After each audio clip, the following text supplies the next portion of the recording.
Welcome in, Bills Mafia, to the BF Tailgate. My name is Judge Mathis. You can find me on Twitter at Judge Mathis. And boy, I was about to open the show by saying you can't believe how awesome it is to be back. But I think you do know exactly how awesome it is to be back here. We might be virtual, but there are a ton of people at the stadium right now partying their asses off. The videos, the pictures, looks amazing. Selfies galore out there at the Highmark Stadium tailgate, and I can't say I'm not jealous. The number, like the smell of the tailgate, is what I miss the most. And when we were there for that Packers preseason game, it was like 150 degrees out. I was sweating my balls off, and it didn't really feel like a tailgate just because of how freaking hot it was. So I'm super jealous of the people who are in attendance today and get to experience just that smell of charcoal in the air and that feeling of a Buffalo Bills tailgate. But we're going to make the most of our time here on the BF virtual tailgate. You can see to my left here our full schedule, our full lineup leading up to kickoff.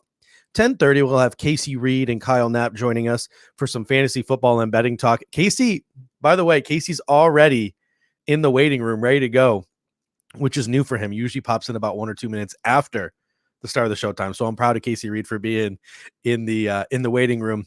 At 11:15, we're going to have Alex Lucci to preview the game day inactives, talk a little bit about Starr's injury, talk about some of the injuries to players like Teron Johnson and Emmanuel Sanders and how they're going to deal with playing through those injuries. And we will react to the inactive list as well. At 11:45, we'll get some live tailgate reactions from Hammer's Lot, my personal favorite parking lot. For those of you who follow me on Twitter, you'll know I'm being sarcastic there. But from the Hammer's Lot with Clay Troya, Z-Bot, and Alex Schrenk. And then at 12 o'clock, we are counting down to kickoff with the 585 crew, Mitch Broder and Ryan Sullivan. We'll also have Adam Nannini, Zach Vaughn, and special guest, the man himself, Dan Mitchell, will be joining us at noon as we count down to kickoff from noon to 12:45. So we got a full show for you. And let me know in the comment section where you guys are tailgating from today, whether it's in the stadium, on your couch, or at a bar. Let me know where you're tailgating from as we kick things off this morning. And I'm going to kick you guys off with a little video. I got a chance to interview Carrie Ann from the Pittsburgh Bills backers this week and got to talk to her about what the setup in Pittsburgh was like. And let me tell you, if you ever make your way to Pittsburgh on a football Sunday, you got to go check out a Buffalo Bills game at the Mario's East Side Tavern Saloon, I believe it is. The name of the bar is in the video, but check out this quick video clip here. Let me know where you're tailgating from. And if you ever make your way to Pittsburgh, make sure you get in on the Pittsburgh Bills backers. Is that the one where it's got the rooftop bar?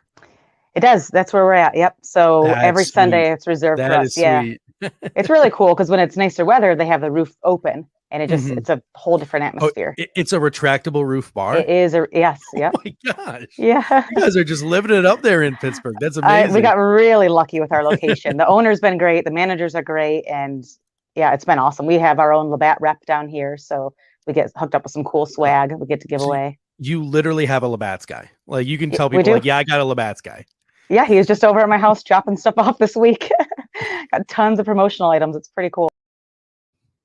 So that's how they're rolling. They got a retractable roof there in the Pittsburgh Bills backers bar. So make sure you head out to Pittsburgh if you ever have a chance and watch a game there in Pittsburgh. We got a bunch of people coming in telling me where they're watching their game. Sheldon Cole saying he's watching on his couch. He wanted to go. He's going to Bills Patriots. So he's saving up that money, saving up that scratch, going to Bills Patriots. Edward coming in saying he's couching it up this weekend with some coffee, Irish cream, and whiskey. I'll tell you what, I'm sipping on a coffee right now, but I will be switching over to the adult beverages after the fantasy football show. When I think I have to be at least a little buzzed to probably sit through 45 minutes of Alex Lucci and the thigh dance. So that will the booze will be flowing later. But for now, just got the coffee here. Dawn Keith, one of our regulars here, she's sitting on her couch recovering from that Arkansas game yesterday. What was it? We can do this here. We can do the forks down here on this show. You can't do it in the game, but you can do it here. Big win for Arkansas last night over Texas. bunch of people coming in saying, for all my Florida people who are going to the games in Miami, let David know. And we got some people here watching the game from, and I'm really bad. I don't know what that flag is. If anyone wants to help me out, I'm really bad. I think it might be Ireland, but don't hate me if I don't know what that flag is. But yeah, it is early. It is already lit. We got 80 people in here, and let's start previewing Bills Steelers. I had a chance this week to sit down with G Striker of Steeler Nation, and he really did a really good job of breaking down the Pittsburgh Steelers matchup for me. And we had a conversation on a number of topics. And I think the number one topic on Steeler Nation mind right now, the people in Pittsburgh, and probably what is the number one thought in Josh Allen's mind right now is the status of TJ Watt. TJ Watt just signed that brand new contract, more money than Aaron Donald, but he hadn't been practicing in team drills at all in the offseason. So I had a chance to ask G Striker what his thoughts were on TJ Watt and what to expect from TJ Watt in his first game after not really having a chance to work through team drills at all over the Steelers training camp. I think that Tomlin likes playing this angle right now that a lot of sports media is like, well, I don't know if he can play so much now because he hasn't been in training camp. He just so you know, if you're not familiar, he's been at every single training camp. He's done every single individual team drills. It's essentially a soft holdout or a hold in, so to speak. So he just didn't do team drills. He was at every meeting on the field while everything's going off. He sees everything going on. He's got all of his mental reps, and that's all this guy needs. He's a specimen. I mean, you just put him out on the field, tell him to sick the quarterback. He's going to do it. One good thing about this season, though, which even makes kind of like, is he going to have less snaps? I'm like, yes, please, because we've got Melvin Ingram that we just picked up, who's a Pro Bowler, who can't even scratch the starters on this team because we've got a second-year guy in Highsmith playing across, and that guy is going to be a household name by the end of the season. That guy is insane how he works. So Striker mentioned a couple of names there. First of all, he said he's not worried about TJ Watt, and quite frankly, I don't think he should be. And I think we as Bills fans should be worried about TJ Watt. I mean, what those Watt brothers, those guys just live and breathe football. Expect him to be at the top of his game after signing that new contract this afternoon. But there are some new faces on that defense. Stefan Tuitt is out for personal reasons. He's been placed on IR, dealing with the loss of his brother in a hit and run accident. You have Mike Hilton, their slot corner, very good slot corner, gone. You had their other boundary corner, Steve Nelson from last year, gone. So you're looking at a team that's looking to replace a slot corner, a boundary corner, and looking to add, looking for some oomph on that defensive line with Stefan Tuitt missing. So I had a chance to talk with Striker about some of the things to expect. I've been reading through some Pittsburgh Steelers blogs and articles and reading some things. They do expect one thing today, and that is the Pittsburgh Steelers play 3 outside linebackers. They expect to see Alex Highsmith, who is dealing with an injury but was taken off the injury report and is full go, Melvin Ingram, and TJ Watt all on the field at the same time. So the Buffalo Bills could be dealing with some situations where the Pittsburgh Steelers are throwing out 3 outside linebackers at the Buffalo Bills. They also could be dealing with just some situations where Ingram and Highsmith and Watt, they can sub in and out for each other because they got that sort of mini rotation there of 3 guys who can work in and out. So I had a chance to talk with G Striker a little bit about the Steelers pass rush and what to expect, and this is what he had to say. This is just a tough matchup for anybody. Having to defend against so many different types of pass rushers that can kind of come from all over. There's a reason why the Steelers have led the league in sacks for 4 straight years and possibly going on 5. It's them utilizing the talent across all the positions to create mismatches, to get the right people in at the right times to make plays. And that's what the Steelers do best. That's Butler's bread and butter as a defensive coordinator. So, he expects the pass rush to be full go for the Pittsburgh Steelers, but Brendan P comes in with a great comment. That secondary is thin behind Minka. They have Joe Hayden on one side, who my guess is you're going to see him traveling with Stephon Diggs. And if you don't see him traveling with Stephon Diggs could have himself a day, even if Joe Hayden is sort of following him around. So either way, Stephon Diggs could have a big day, but Stryker talked about seeing a guy like James Pierre playing at the boundary corner. They picked up Akilo Witherspoon, but he's only been with the team about a week. Who could be at the number 2 corner? They have Justin Lane. So there's a bunch of different bodies. We don't really know who to expect. His money is on seeing James Pierre out there at the number 2 boundary corner spot, and that would leave Cam Sutton available to play the slot. So when they're playing that base defense and they have 2 corners, it'll be Sutton and it will be Joe Hayden. And when they go to 3 corners, Sutton will kick inside and it'll be Pierre on the outside. Good luck to those 3 corners, or 2 corners, Joe Hayden aside, having to cover Stephon Diggs, Emmanuel Sanders, Cole Beasley, Gabriel Davis, Isaiah McKenzie. I mean, then you could even throw in some auxiliary options like Jake Kumaro. Send that one down there for Casey in the waiting room. Jake Kumaro. I think he heard that word and his face just turned red. Dawson Knox, Devin Singletary, Zach Moss, Matt Breida out of the backfield. The Buffalo Bills just have a ton of weapons that they can throw out there. And I expect this offensive game plan today to be to spread these Steelers out. Get them out of their base defense. Don't let them put 3 outside linebackers on the football field in Melvin Ingram, TJ Watt, and Alex Highsmith. Make them put as many DBs on the field as possible. I think that's going to be the game plan for the Buffalo Bills today. I don't think you'll see Josh Allen under center once, unless it is, like a 3rd and 1 situation or a goal line situation. Josh Allen's going to be shotgun the entire football game. He's probably going to see 40 to 50 passes this game.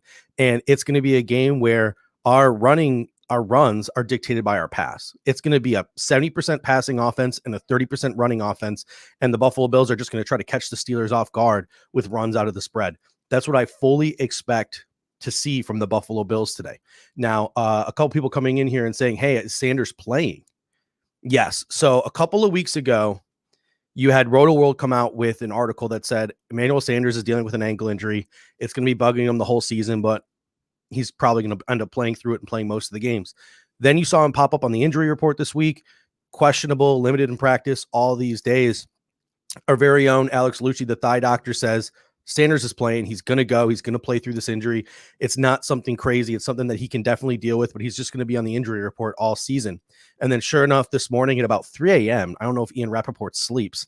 Ian Rappaport tweets out that Emmanuel Sanders is expected to go, barring any unforeseen circumstances. So that is the most likely scenario that you will see from the Buffalo Bills today, is they're going to utilize those wide receivers. They're going to spread the Pittsburgh Steelers out, and they're going to try to keep them out of base formations.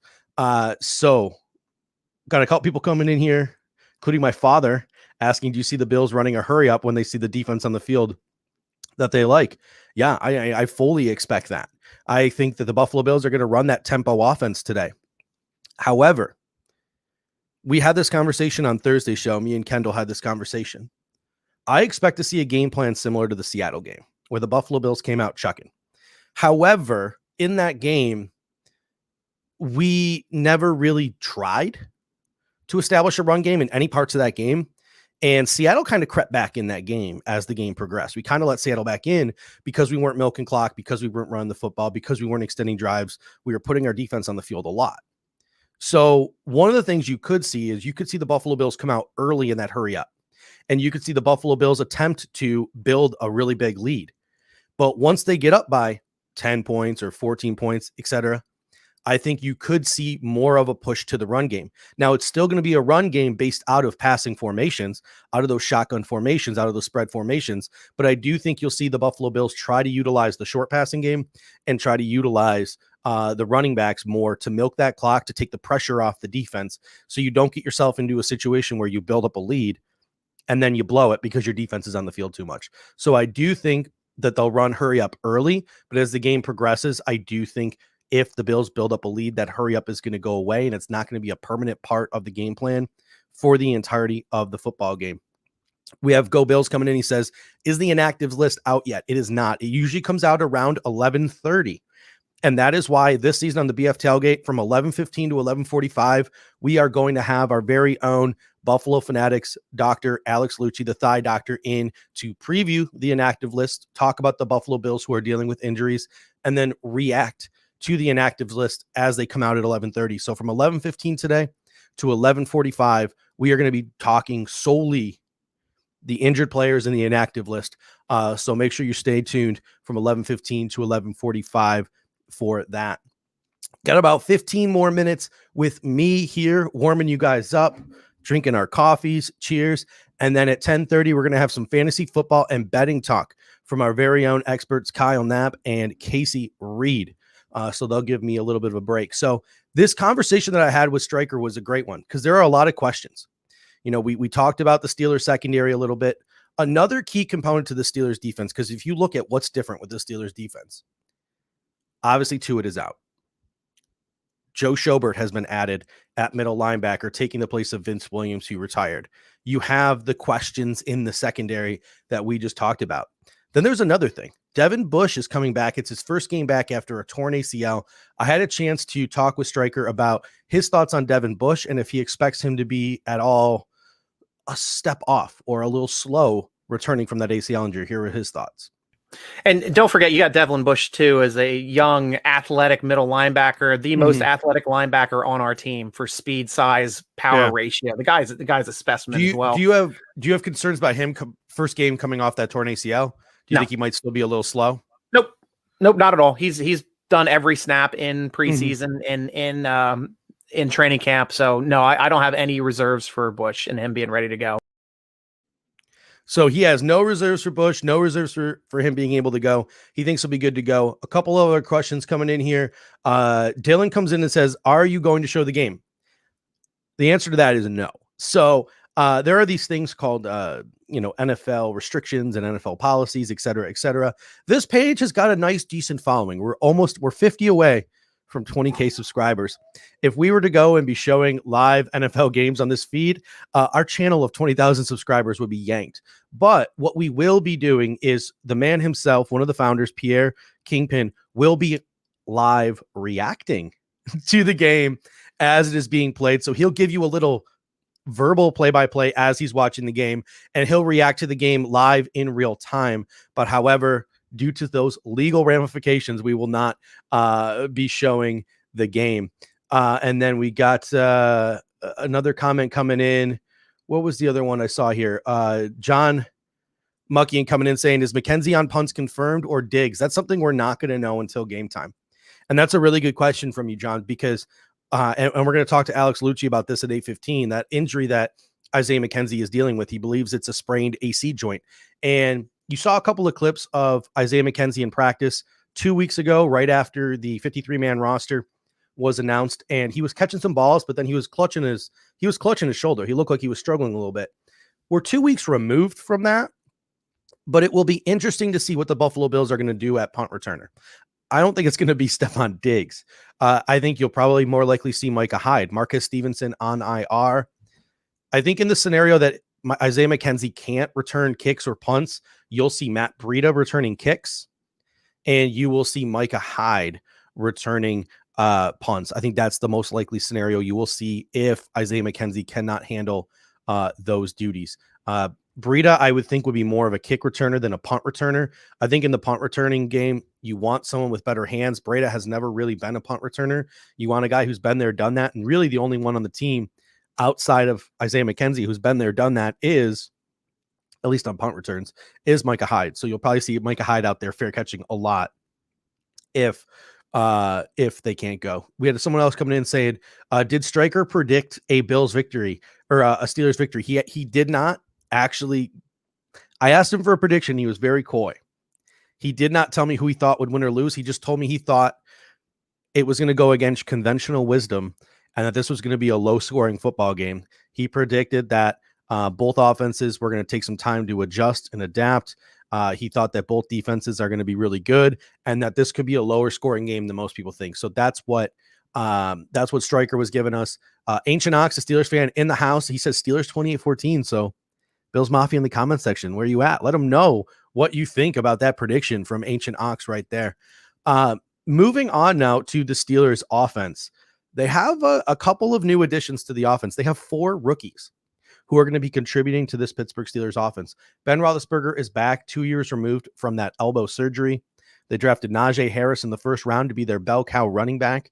They obviously have Chase Claypool, Deontay Johnson, James Washington, Juju Smith-Schuster at receiver. So they're pretty deep at receiver and they can spread you out if they need to. 2 good tight ends, Eric Ebron. He's got some hands issues, but he's also been a contributor in this league and has made some plays in this league. And then the rookie, Pat Freiermuth, who I know a lot of people in Bills Mafia really enjoyed. He had 2 touchdowns in that one preseason game from Ben Roethlisberger's 2nd-round pick. So he's the name to watch out for. And then their offensive line, left to right, is going to be rookie Dan Moore Jr., who the Bills also met with in the pre-draft process. Rookie 5th-round pick. Kevin Dotson at left guard, a guy that another favorite of Bills Mafia draft season 2 years ago. Center Kendrick Green, who is a rookie 3rd-round pick, another favorite of Bills Mafia because we're always scouting those offensive linemen. And then at right guard, they got Trey Turner, and at right tackle, they have a man by the nickname of Shooks. I'm not even going to try to pronounce his actual name. So Stryker actually had some comments about the Steelers offensive line, and they were some interesting ones. So I'm going to play those comments for you right now in Pittsburgh. Well, the good thing about those young players that you've mentioned, Dotson, Moore, Kendrick Green, this is the Steelers moving back toward that rushing attack, that power road grader mentality, beat up the guy in front of you and pancake him, not just block him. Like Dotson wants to pancake everybody he hits. He's amazing. The guy's a monster last year. He played both right and left guard last year and was one of the highest rated PFF guards in any single game coming in and playing. And the guy is just so fun to watch. I love Dotson itself. And the odd thing for me that I'm going to say is I think we're going to have more success running to the youth side, the left side, the more on the left, Dotson in the guard spot, Kendrick Green running that direction, then coming up on the right side with the veterans where you have Trey Turner, where you have Chooks on the outside right. So, Chooks he's still that old mindset, that good pass, good against the pass, not as good against running, doesn't have that much of an angry game. Turner can do it. He's just a good guard in general, but I just think the left side is hungrier. It's meaner. It's a little bit more aggressive, and they're younger. So I don't think in this instance that the youth is the disadvantage. I think for the running game, it may be the advantage, but in the passing game, the youth side may be the disadvantage. So some interesting comments from Stryker, and he did say he's an optimist at heart, and obviously he is a Steelers fan covering the Steelers. So I see some people like Bobby in the comment section. Leave my man Stryker alone. He's a good dude. We had some fun. Leave my man Stryker alone. He is literally, I think, the equivalent of what we are as Bills fans. So it was a lot of fun having a conversation with him. It was all peace. It was all love in that comment section, in that conversation that we had. But I do respectfully disagree with him when he talks about his offensive line. They are young, and some people have made the comments to me over the past week or so. Well, they've been going up against a really good defense in practice every day. Well, they looked decent in the preseason. There are going to be 75,000 Buffalo Bills fans yelling and screaming for the first time in 2 years in that stadium today. It's going to be one of the loudest experiences that any of these players have ever experienced. Kendrick Green played in Illinois. He's not used to that. Like Kevin Dotson played at a small school. He's not used to that. Dan Moore Jr. is about the only one who understands how loud it can get because he played with the 12th man out there at Texas A&M. It's going to be loud for this offensive line. Expect them to struggle, especially if they have to go to, a quiet count or a hard count. On top of that, these guys have not yet had a chance to be conditioned and play a full game. They're playing a quarter here in the preseason, a quarter there. They did have the extra preseason game. They played 5 preseason games as opposed to 4. But the Buffalo Bills are about to roll out a defensive line that is 10 deep. First, you have to deal with A.J. Epinesa at right end. Then you have to deal with Mario Addison. First, you have to deal with Jerry Hughes at left end. Then you got to deal with Gregory Rousseau. In the middle, you have names like Ed Oliver and Harrison Phillips and Justin Zimmer and Vernon Butler waving through. And I haven't even mentioned Boogie Basham. Question will be if he's active today or not. So you're going to have the Buffalo Bills who are going to be able to solidly rotate their defensive line, whereas Pittsburgh is going to have the same 5 guys out there, and they are not properly yet conditioned. So I think the Buffalo Bills could have some success shutting down Najee today, and I do think that they could have some success getting to Ben Roethlisberger. It should be interesting. And we got a whole bunch of comments in the comment section. Ancient Ox coming in saying our wide receiver core is better than the Bills. That's for sure. Y'all got Diggs and Beasley. Hard disagree with that one, Ancient Ox. Hard disagree. First of all, your best receiver can't catch a football. His name is Deontay Johnson. He's a very good player. He's got a lot of good upside, but Stephon Diggs is 15, 20 times the wide receiver that Deontay Johnson is. So just having Stephon Diggs in our wide receiver room automatically makes us better, even if our next 6 receivers were Jake Kumaro clones. Automatically makes us better just having Stephon Diggs. 2 All-Pros. Cole Beasley was also second-team All-Pro. Don't see any All-Pros in your wide receiving core. And maybe Juju, when he was relevant before he figured out what TikTok was an All-Pro. Can't remember because he hasn't been good in a very long time. On top of that, you have Emmanuel Sanders. So you have 3 of the best route runners in football in Stephon Diggs, Cole Beasley, and Emmanuel Sanders. On top of that, Gabriel Davis, who caught 7 touchdowns last year, is looking really good this preseason. And then you have Isaiah McKenzie, one of the best gadget receivers in the National Football League, also had 7 touchdowns last year. So I'm sorry, Ancient Ox, but it is an absolutely laughable statement for you to say that your wide receiver core is better than the Bills. And it's going to be hard to take you seriously in this comment section if you continue to make comments like that. It's going to be very difficult. Got a super chat coming in from Silas Whittle. He says, our defensive ends can go balls to the walls for every play for 60 minutes. Plus, we dealt with that pass rush last year with a weaker O-line. I agree. And that's one of the biggest things that we need to figure out today.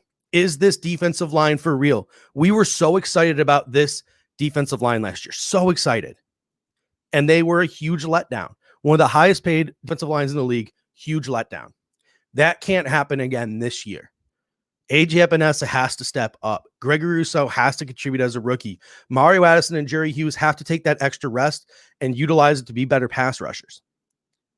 The interior has to be better at plugging the run, and they have to do a better job freeing up Ed Oliver to get at the quarterback. The defensive line 100% has to be better, or this is not going to be the Super Bowl team that we thought they were.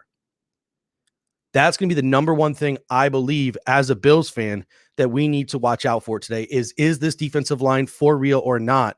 And this is the perfect situation to figure out whether we are or not. Because if we can't take advantage of a defensive line that left to right is Dan Moore Jr., Kevin Dotson, Kendrick Green, Trey Turner, and Shooks, I have no idea how we're going to play well against any other offensive line in this league, because those guys, some of them are playing in their first games as pros, and they weren't exactly high draft picks. So it's going to be really interesting to see if that defensive line can step up. As for the Steelers offense, I want to play another quick clip for you real quick from Stryker about what to expect from Matt Canada. And then on the other side of those comment sections, we will switch it on over to fantasy football talk with Casey Reed and Kyle now. Yeah, this year, our MVP of our offense is probably going to be Matt Canada. And the scheme last year was terrible. It was, Ben, get rid of the ball as quick as you can so you don't die. That was essentially the game plan. And he did. I mean, when we had so many offensive injuries across the line, we had to go that way. But there was just no way for us to be able to settle. And because we were pushing, first 5 weeks of the year, we had 400-yard rushers. So Snell had 1. I think Connor had 3. So we were moving the ball effectively early in the season. And then we started getting our injuries across the line. David DeCastro. For some reason, the wrong clip played there, so I do apologize for that. But he talked about how the Steelers offensive line, or the Steelers offense, is going to contribute more with motions and things like that. You're probably going to see a lot of 2 tight end personnel today with Pat Freiermuth and Eric Ebron moving people around. A lot of pre-snap motion is what Matt Canada is known for, and that could cut down on what people think would be a pretty decent sack number for the Bills today. If they're running a lot of motions, if they're running a lot of misdirection, if they're running a lot of play action, that's probably going to slow down the defensive line a little bit. But the Buffalo Bills still do need to, even if they can't sack the quarterback, need to shut down the run. I'm not saying you need to stop Najee Harris and make him run for 30 yards, but you have to contain Najee Harris. Don't let him break off any of the big ones, and don't let him consistently get 5-6 yards per carry. And then you still got to be knocking around Ben Roethlisberger, trying to get him out of that pocket and muddy the interior to play some mind games with him. But that's it for me. Thank you so much. I appreciate it. And we will be back in 1 minute with the Buffalo Bills fantasy football hour, or 45 minutes this year, with Casey and Kyle.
Good morning. My face is blocked. I love it already. This is incredible. This is great. This is incredible. Lone- Do we want Lone to Wolf. get the elephant out of the room right now that I'm going to be giving you 2 losses in fantasy football week 1 because we are playing in both of our leagues week 1? It's not good. It's not Let's just gonna get that out of the way. Lone Wolf, don't leave so soon. Don't leave so soon, man. Silas comes in and says, name a better secondary group in the NFL with the ball skills our guys have. If our pass rush lives up to the hype, it will be a long day for Big Ben. Yeah, no, that's true. That's true. I can see it. I'm not mad at it.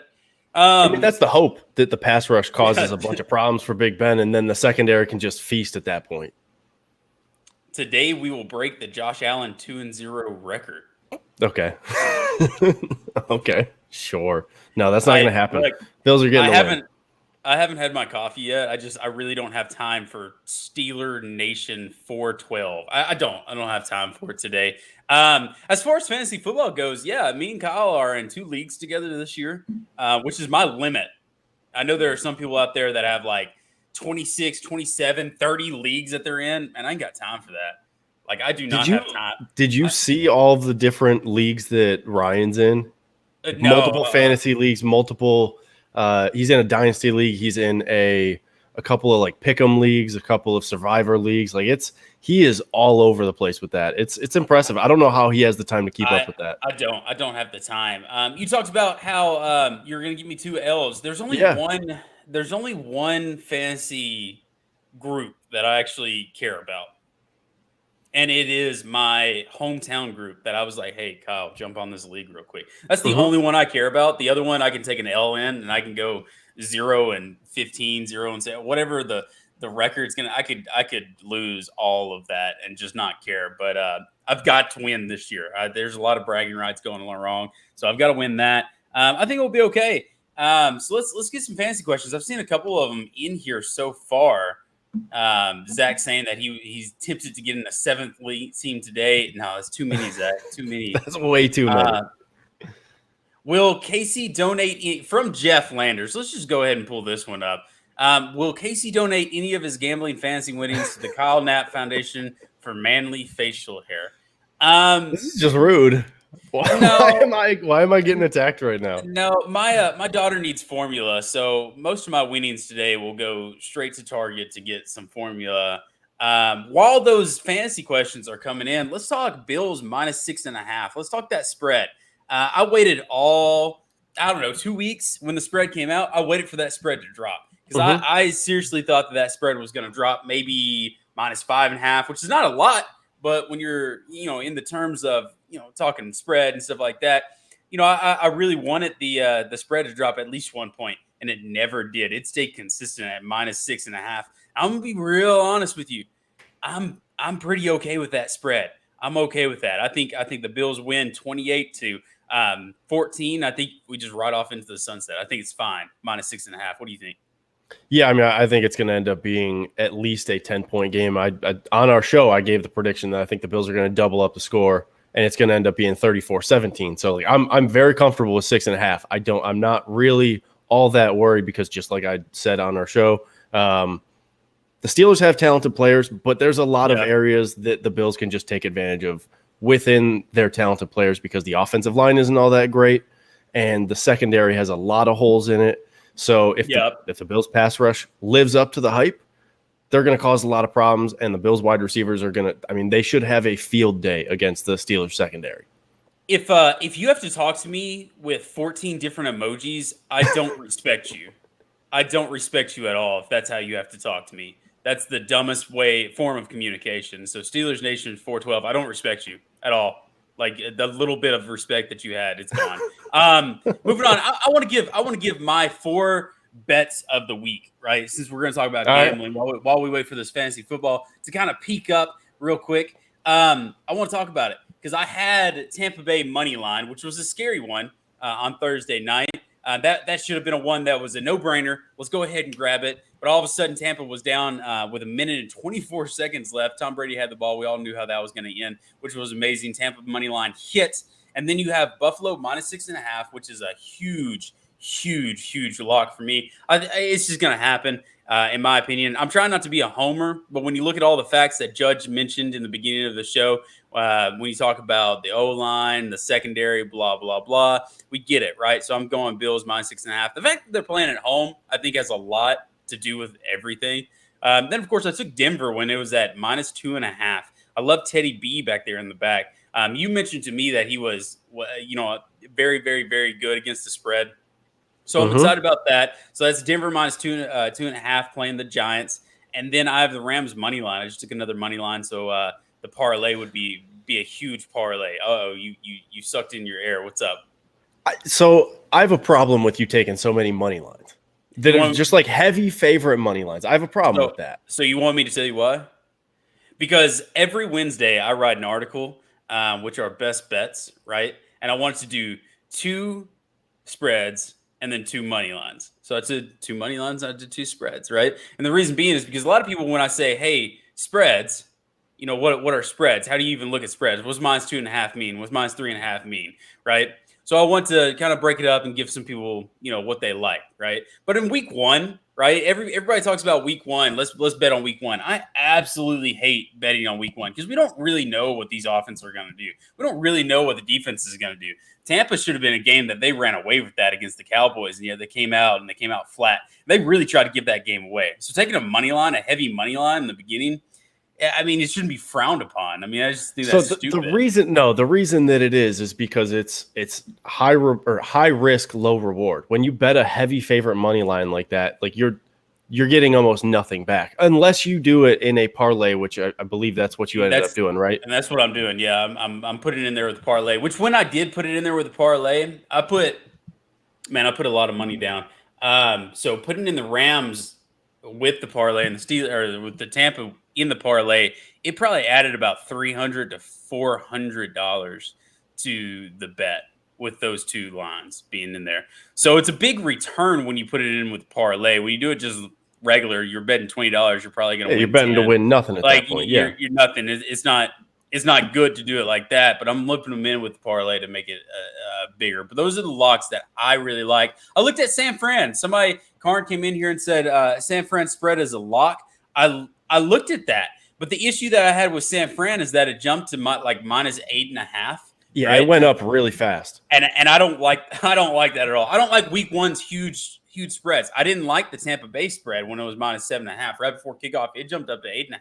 I didn't like that at all. I don't like big spreads when it comes to week 1.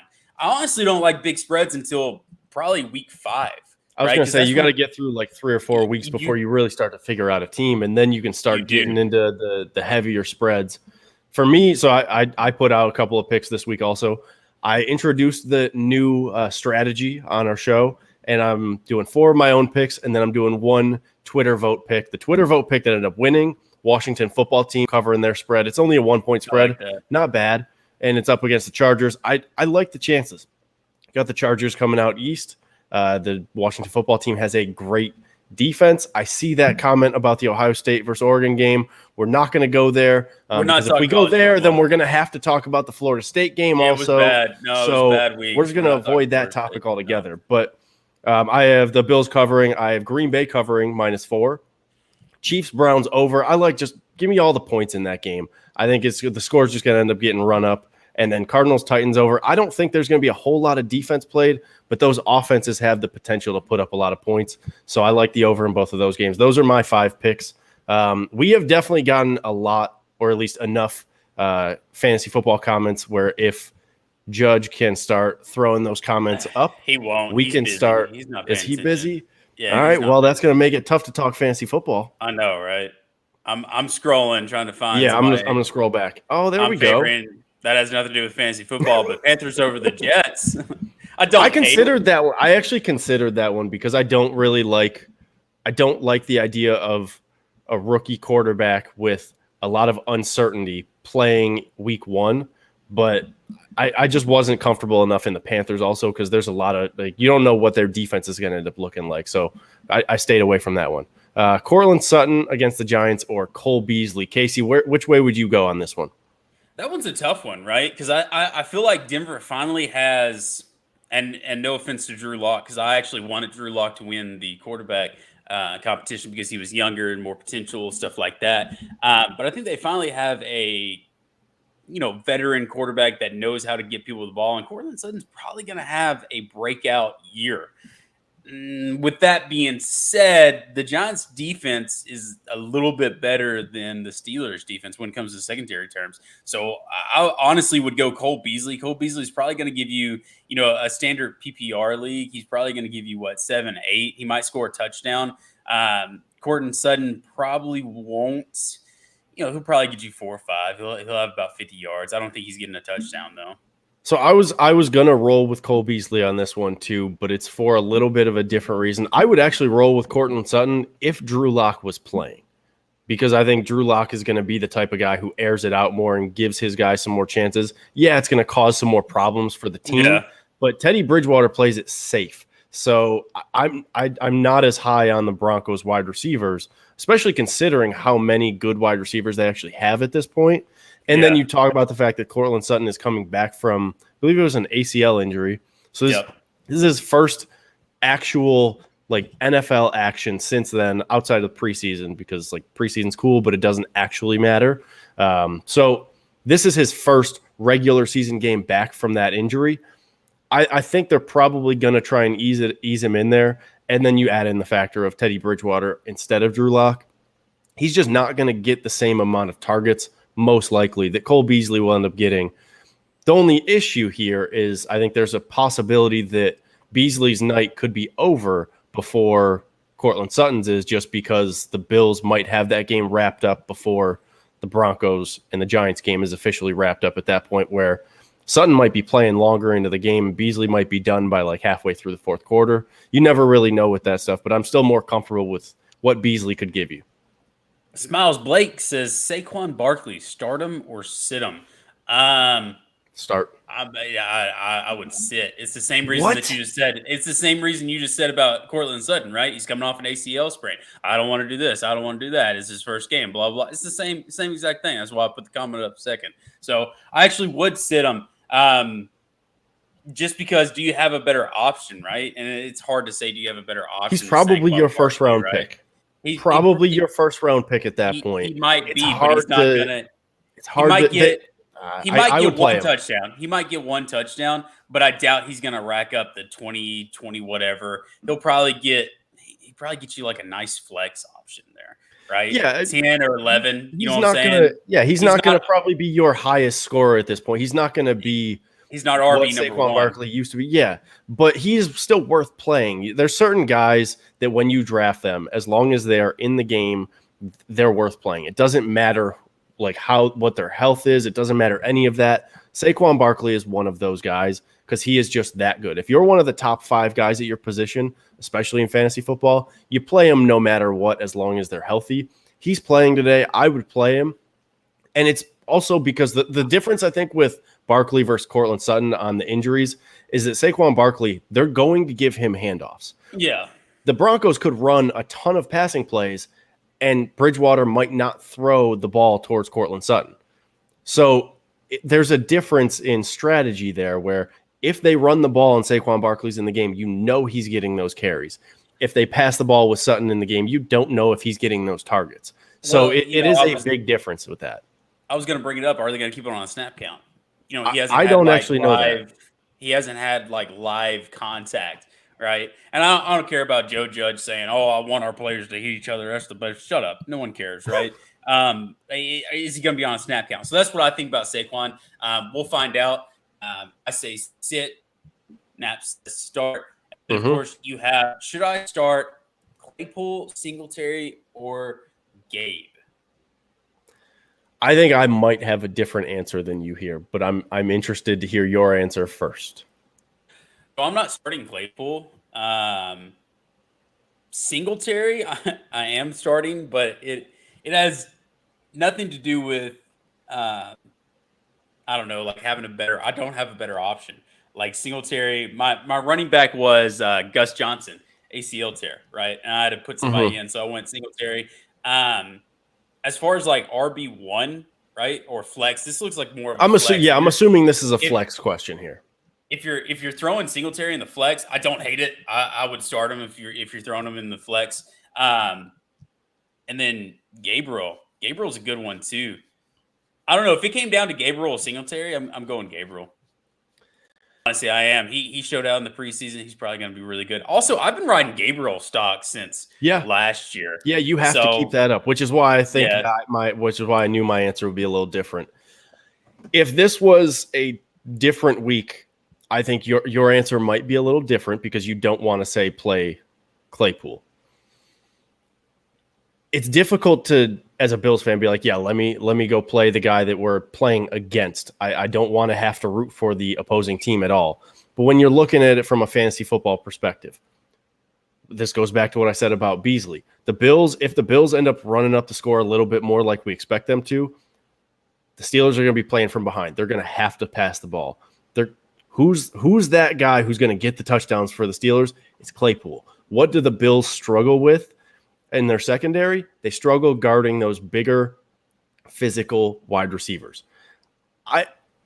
If I had to pick somebody here, I'd probably pick Claypool.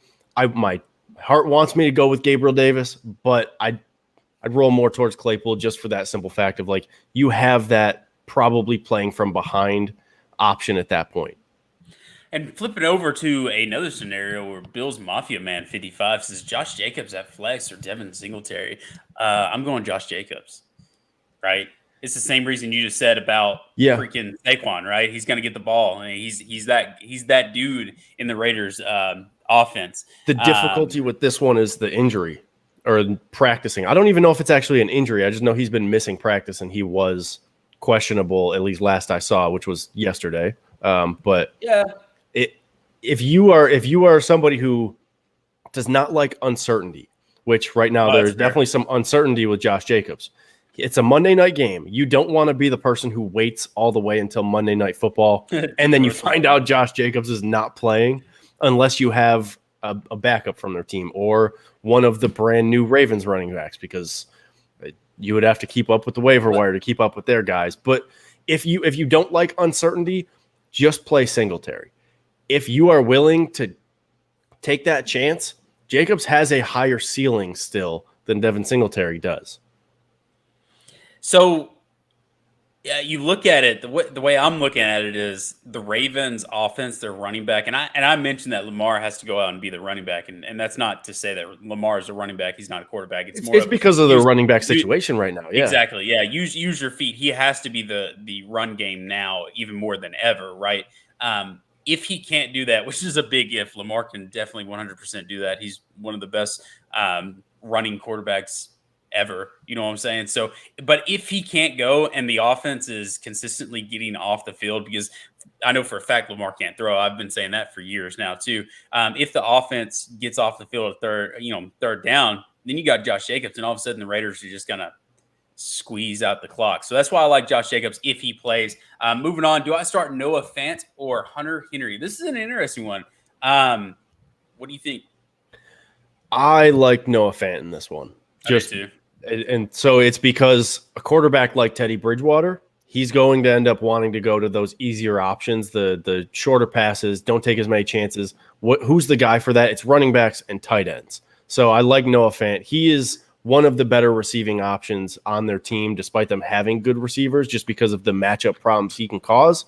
And then you go over to Hunter Henry. It's Mac Jones' first NFL game.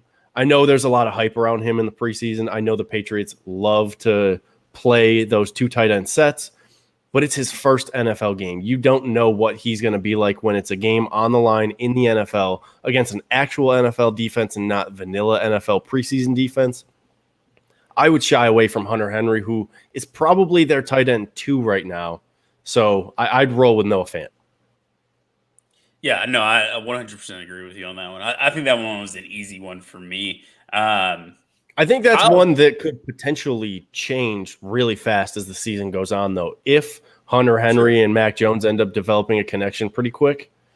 And if that can stay healthy. If he stays healthy, yeah, and health is the biggest issue there. But yeah, I mean that could change really quick because Hunter Henry, I think, has a higher ceiling the way the Patriots use their tight ends, but I just don't like to play the tight end of a rookie quarterback when they're the tight end 2.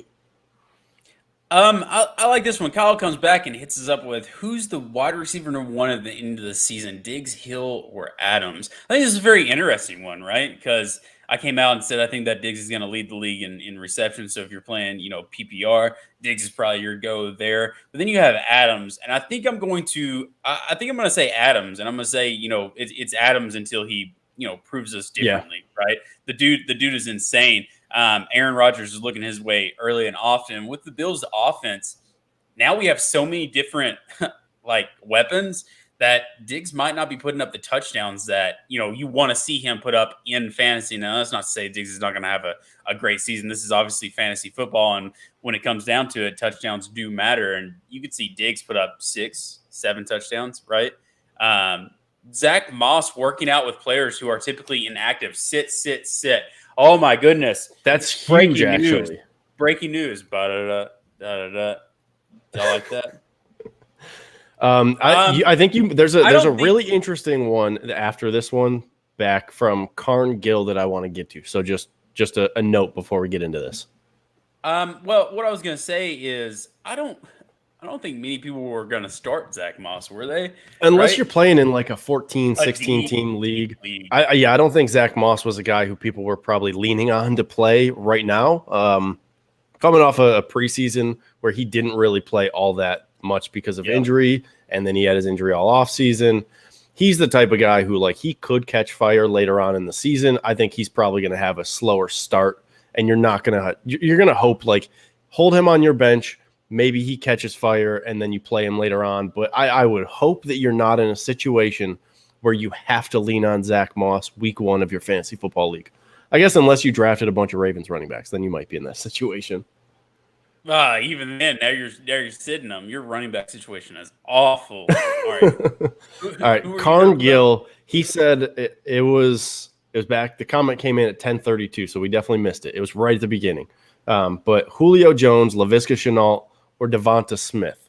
And I think the reason this is so interesting, you look at the names and you're like, oh, Julio Jones right away, automatic, gonna pick that one. But then you go and you look at who they're actually playing against.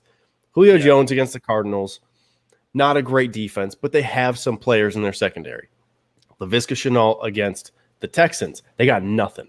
And then you go Devonta Smith against the Falcons, they also have nothing in their secondary. So those are 3 potentially really high-scoring games. What option are you rolling with? Shenault. And he was Trevor Lawrence's go-to guy in the preseason.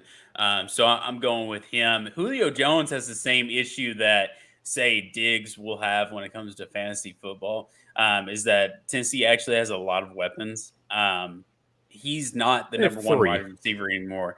He's not the number 1 wide receiver anymore. So he's not gonna put up those big fantasy numbers. So I'm actually out on Julio Jones this year. I am not all the way out on Julio Jones. I would pick him second out of this group, though. I would go Laviska Shenault, Julio Jones, then Devonta Smith, just because I'm still waiting to see. Smith. I'm not out on Devonta Smith, but I'm definitely not in. I'm a wait and see on him. But I think Laviska Shenault can be used in a bunch of different ways. That he is kind of used in he is that jet sweep guy in their offense if they want to use him that way. So he can get carries, he can also get receptions. But unlike the way the Bills use Isaiah McKenzie, he's actually used in their passing game. They want to throw him the ball consistently. So I think he adds that extra element of being able to get the carries on top of being one of their better receivers. I love this from Richard Upton. DeAndre Swift, T. Williams, or C. Edmonds at flex. You got to go Swift, right? You got to go Swift. He's been outrunning a lot of people this offseason, so you got to go Swift, right? I don't know if you do. I think I would consider going Williams in the Ravens offense. My joke went over everybody's head. I'm not going to touch that one. I'm not going to touch that one. Get it? Because he's wanted for murder? No one? Okay. I'm not going to touch that one. I like Edmonds a lot in this. I think Arizona's going to suck this year, and I think Cliff Kingsbury gets fired. I think they're supposed to be really, really, really good, but I think that offense comes out flat. The reason you said Edmonds is because they're going to suck? it's completely different. Edmonds is going to be a really good flex starter down there. His only competition is James, what's his face that came over from Pittsburgh. So I think Edmonds gets a majority of the carries later on. Yeah, so I think Edmonds gets the majority of the carries later on the season. They do, but Arizona does sneaky Edmonds. Like to run the ball a lot. They do, and I like Edmonds because of that. But I'm still going to say that Cliff Kingsbury gets fired at the end of it. I think it's a very disappointing season for the Cardinals, and I can't believe no one got my DeAndre Swift joke. Did they not get it, or did they just want to avoid it? You didn't get it. It went over your head. I bet. No, I just wanted to avoid it. They didn't get it. Smiles Blake says David Montgomery or Gabriel Davis. He's an adult now. Is Gabriel? I have a dog. No, he actually did say that he was just answering that as his mom calls him that. He didn't say that that's what he actually prefers. I don't know. It's either or. I don't know if it matters. I don't know if I've told you this, but I have a dog. He's been with me for years now. He's my husky. He was my best man at my wedding, right? His you name have is Gabriel, told me this, right? So his name is Gabriel. But when he was younger, when we were in our early 20s, blah blah blah, and I was throwing pizza crust from my chair, right? He was Gabe. But now that I'm married and I have a kid, and he's an old man, he just huffs and puffs and mopes around the house. His name is Gabriel. So it's a running joke with me and my wife. We're like, we never call him Gabe anymore. It's because he's an adult. He's Gabriel now. But I think we've talked about Gabriel Davis enough on this one. I think the correct answer is Gabriel Davis for the flex. I think he has a really outstanding year. So I think there's a potential here that David Montgomery could be the option because he's their number one running back. And with Andy Dalton starting, they're going to be leaning on the running game a lot. However, they're going up against the Rams. So that just makes me really uncomfortable. Yeah, that makes me really uncomfortable. If it was a different team, I think my answer would be David Montgomery. But just because of who they're playing against, I don't think the Bears are going to be able to run the ball very well. So they're probably going to be facing a lot of 8-man fronts. That doesn't bode well for a running back. McLaurin, did I just have a brain for it? Do you not know Pittman? I did. Do you not know who that is? He plays for the Washington football team. He's an amazing receiver. I'm obviously picking him. So yeah, I don't like Pittman. Ayuk, Steve, all these names that are coming back. I feel like me and Steve have done the draft talk for 20 years, but you see random names that we were just ranting about online, and Ayuk is one of those. But yeah, no, I'm going Washington football team. I think I've got them winning the East. I think he's going to have an amazing year this year. So, yeah, I think they're going to end up being the team to beat in the NFC East. Oh, should I start Knox or hit Hollister? The Venmo, Pierre? Hit the Venmo. Yeah, go ahead. You owe us both. Just hit money. the Venmo. You owe us both money. Let's talk can about Knox. Can we talk about that real quick though? Can we just bring that back up? That before the season started, Pierre bet us that Hollister would have a better season than Knox, and then Hollister got cut. Look, it just my money was going to go to the Boys and Girls Club of America. So I'm not saying I was going to go spend it on anything, Pierre. That was a great donation. Knox or Hollister? Let's talk about Knox, right? Like, what is his fantasy outlook looking like this year? Right? I said he was going to have 5+ touchdowns. If you're in a I said that. What do you mean? That was literally my prediction. I said he would have 7 touchdowns, 7 or more touchdowns. That's where it was. So it was 5. It was. All right, we're getting spammed. Casey, is this you? Is this you? Not, it's not. That's Steve. He's back from his morning poo. What I was going to say is I think Knox later on in the season will be like a flex, a huge, good flex position when you start about it. He's not like Kittle or anything else like that, but putting up 50 yards and say a touchdown in a game. I mean, you got to think about it. That's 5 receptions. PPR, we're talking PPR. You got to think about it. That's 5 receptions, 50 yards. That's 10 points right there. And then a touchdown. That's 16 points. I think he can consistently get you at least 10 points on a good Sunday. So I don't think this is the week to play Dawson Knox. No, you're going up against a Steelers team that, although I've said really good already, I've said Yeah, they have a bad secondary, but they have good safety in Minka Fitzpatrick, and then they also have really, really good linebackers who can move. So I would not go with Knox this week. Other weeks he could be a good play depending on how his season goes, as long as he keeps progressing. But stay away from Dawson Knox this week. Definitely stay away from Jacob Hollister.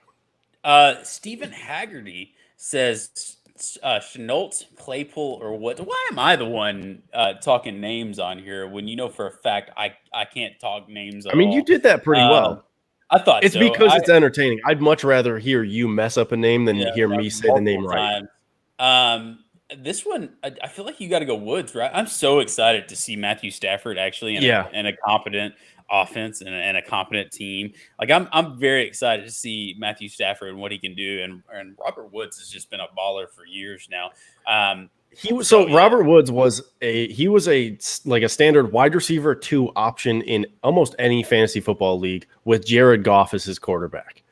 If you add a guy who has the talent that Stafford has, you throw him into that offense, I think the sky's the limit for a guy like Robert Woods, where you could see him end up being a potential wide receiver 1 option by the end of the year. It's going to depend on who Stafford ends up favoring between Woods or what's the other? I'm totally blanking on the other receiver's name out there, but that you could end up seeing Cooper. Yes. Yeah. Cooper Kupp. Yes. Totally forgot his name. I had it on the tip of my tongue, and then I started saying the sentence and I just lost it. So we don't have much longer. I'm looking at the clock right now. We're supposed to get out of here at 10:50. We got 12 minutes left. And then injury report is coming up. So we're going to talk, get Alex in here. Alex is really, really, really good when it comes to injury talk. He's going to walk you through maybe awesome with Sanders. That stuff. Yeah. He's going to walk you through what to look for, all that good stuff. So should be very interesting. So make sure you get those fantasy football questions in real quick. We'll probably have enough time for maybe 2 more questions. We got a couple more. And then let's see, just to recap, I want to say Bills -6.5 was a hammer. We're definitely hammering that one. I like that one a lot. So here's the other thing with that. I don't even hate the idea of like teasing the line a little bit, push it up to like 8.5. I don't hate that.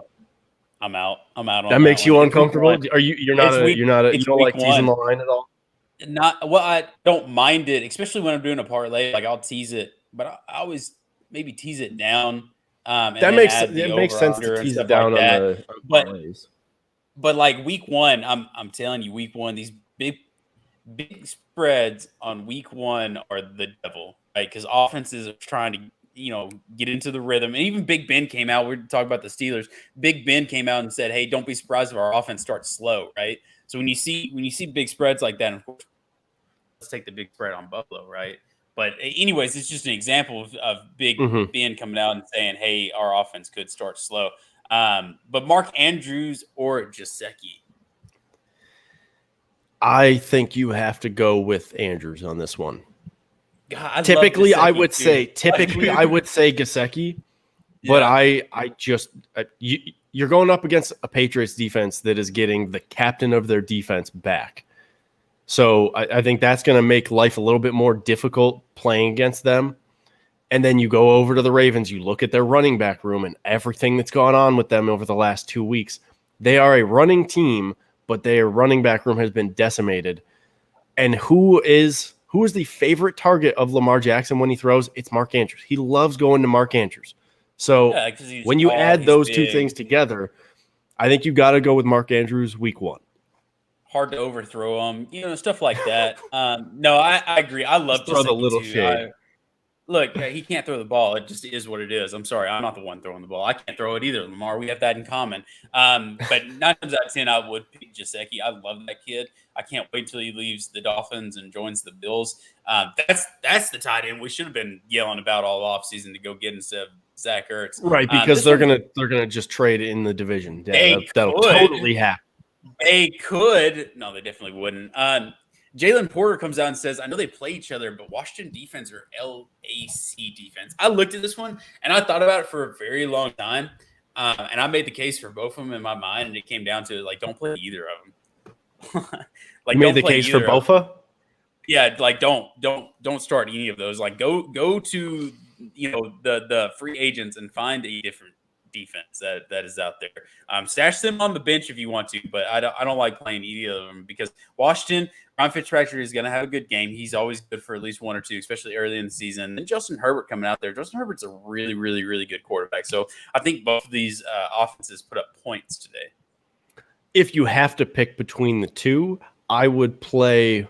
As much as I think, like I like Washington to win the game, I would probably play the Chargers defense because you're taking the chance that Fitzpatrick does not have one of his Fitzpatrick games, and you're taking the chance that he instead has one of his 2-3 interception games, and it's much more likely that he's doing that than Herbert's doing that. But I would probably roll with the Chargers defense in this, even though Washington's defense is probably the best defense in the NFL. It's tough going up against a quarterback who's played as well as Herbert has. You have studs on both defenses, so it's a hard one. That's why it's like, let's just go ahead and sit those and move on. Now, this one's an interesting, right? Bills or Browns defense, Bills, right? And I saw a comment earlier that said, how many rushing yards do the Bills D give up? And I think that's the one thing. And in fact, I texted a buddy of mine. He's a big Steelers fan. I know that your family's Steelers fan, Kyle, on your fiance's side. Mm-hmm. I texted a buddy of mine and I said, the one thing that I want to see is I want to see the Bills actually stopping the run, right? And he said the one thing that I want to see is I actually want to see Najee Harris get some run lanes, right? And a buddy of mine said, well, one of y'all are going to be happy, right? So it should be fun there. I don't know. With Browns playing Kansas City, you kind of don't want to start them, even though they have some studs on there, right? So I think you take a flyer and you go Bills. And I'm not trying to be a homer here. I'm just looking at the aspect of, revamped defensive line against a, revamped offensive line, right? That's what I see. And I see sacks of helping you and low points being scored. I think you also factor in that the Bills defense, despite not being very good last year, like that, just matter of fact, they were not a great defense last year. They were still able to handle the Steelers. And the Steelers had a better offensive line last year than they do this year. The Bills have a better defensive line this year than they did last year, despite Starr not playing this week. So I think when you factor in the matchups, the Bills are the better play. Other weeks of the season, I think the Browns are going to actually end up having a pretty good defense fantasy football-wise because they're going to get a lot of sacks. They're probably going to be able to force some turnovers. And obviously, like, we expect the Bills can do those things, but with the Browns' defensive line, what they got coming off the edge, I think there's a little bit of a higher potential with them other weeks. But week one, with the matchups they have, you got to roll with the Bills. Alrighty, so we have about 5 minutes left, and where's all the fantasy football questions? There was one more that I saw. We ran through a lot of them. There was one more from Matt Campbell. Boys and girls video chat. Is that all you can see, or is that all you're looking for? That's all I can see. Matt Campbell, isn't he the coach for some college team? Matt right? Campbell, I believe he's the Iowa State coach. Yeah, wasn't we? I was at Bill's predictions. We'll do the predictions in a second. Judge is trying to run the show. Bro, I can't stand it. Like, he goes to the bathroom, right? He disappears for the majority of the show and then comes in here and is like, boom. Now I have no idea what Matt Campbell was talking about. Now, Matt Campbell said who has a better game, Chenault or Marvin Jones? Chenault. That's what I was going to lean to. I like Marvin Jones a lot. I actually wanted the Bills to potentially try and go for him. I know you're still mad about his drop from last year. On Betsgiving, can you believe that? Would have won $250 if he had just caught the ball, and he was targeted so many times. I think Chenault. I think Marvin Harrison, really. Marvin Jones. Yeah, there we go. Marvin Jones is still the number 2 down there. Anywhere he goes, he's been number 2. He's always been a really good number 2, but it is what it is. So yeah, let's talk Bills predictions so Steve can hush up. I've been saying it for a while. 28-14. I think Bills comes out there and they they drop a W on them. I think it's going to end up being a even bigger margin of victory than that. I think the Bills end up winning. Would that be a bigger margin? Yeah, I have a bigger margin of victory because I go 34-17. So I think the Bills end up winning by a couple of scores. I think, and that's part of the reason why I think playing a guy like Claypool will make sense, because they're going to have to throw the ball late. Whether he gets a touchdown or not, they're going to have to throw the ball late. Yeah, garbage time points count in fantasy football. You make picks based off of potential garbage time points. So, yeah. Hey, the boat was a the boat was in fantasy in the fantasy a few years back. Last question, then we're gonna jump off here. Don't forget, the thigh doctor is coming in here real quick. He's gonna go over the injury report for us. Really knowledgeable with all that good stuff. So make sure you stick around for that and smash that like button. Nope, I didn't want to do that. Well, Matthew says 42-17 Bills. I didn't mean to push you up. Run them out of town. Just run them out of town. Yeah. Make my day. My fiance will not want to talk to me the rest of the day if the Bills win that big. Me and Judge are going to fight, right? He doesn't want to do work all day long. And then as I'm coming in here to do stuff, he starts messing with it. Garrett Brown says Jasecki or Goddard. Dallas Goddard? Is that how you pronounce his name? Goddard, yeah. His first name's Dallas. He plays for the Eagles, and that will never not be funny to me. Jasecki. I love Jasecki. I don't have I mentioned that? I love Jasecki. I'm going Jasecki. I don't like Jalen Hurts. I gotta say that. I don't know where to stand with. I don't like either quarterback. I like Jalen Hurts better than I like Tua. That's for sure. I will stand by that. I like Jalen Hurts as a quarterback better than I like Tua. I am just not high on Tua at all. And I think in this situation, normally I would go Gesicki, but the matchup dictates that I would want to go Dallas Goedert because it's probably going to be a higher scoring game. He's going to have more potential for points because going up against a trash Falcons defense. So because of the matchup, I would go Dallas Goedert. Normally, I would pick Gesicki. We will leave the thigh dance for the thigh doctor. The thigh dance will be happening. I think it's just straight 30 minutes of him doing the thigh dance and no injury talk will happen. My team is built for garbage time, right? The garbage men. That's what you need to change your team name to. Knots or Ertz. Are we talking fantasy football? Or are we talking trading them? Because at this point, it's still going to be Knox all day long. Yeah, I think it's Knox. I think that's a perfect way to end the show. Fantasy football wise, this week I'd go Ertz, by the way. But yeah. Blake Bortles, garbage time MVP. Yes, he is. Yeah, that's fair. That's fair. Those Big Ben. Not against the Bills. Against the Bills. Not against the Bills. He's going to try, but not going to succeed. Nope. All right. Yeah, I think that does it for the fantasy football talk. I believe we're going to take a minute break before we come back. Well, we will not be coming back, but the show will be coming back with Thigh Doctor doing injury report, injury talk, and potentially a thigh dance. I would assume there's going to be a thigh dance coming up. It's okay, Chris. We forgive you.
All right, ladies and gentlemen, welcome in to the Buffalo Fanatics virtual tailgate. I am Judge Mathis back for more, and I am joined by Alex Lucci, aka the Thigh Doctor.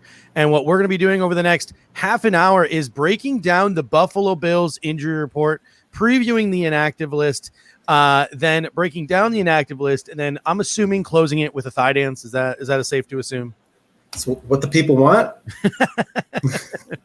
All right, so big news to start. WGR 550 is reporting Nate Geary and Sneaky Joe are in the stadium doing their audio pregame show. And they noticed that Zach Moss is working out with the players who are typically inactive. Now, this is usually not, this doesn't seem to be injury related, but that's something that we're going to keep an eye on when inactives drop in the next 15 minutes. Is Zach Moss possibly inactive today?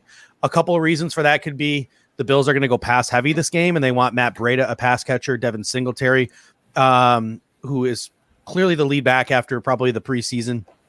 Or could it be a situation where Isaiah McKenzie, they want to be active as a wide receiver, but they don't want to risk him in the return game, and they need someone like Matt Breida to return kicks. So there are a number of possibilities.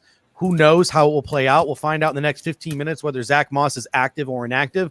And then I assume we'll find out after the game from head coach Sean McDermott whether it's injury related or whether it is related to just a numbers game, or if he just outright isn't the number 2 running back like we all assume. So it'll be really interesting to see what happens in the next 15 minutes as this injury report drops and as this inactive list drops. But let's start with the injuries.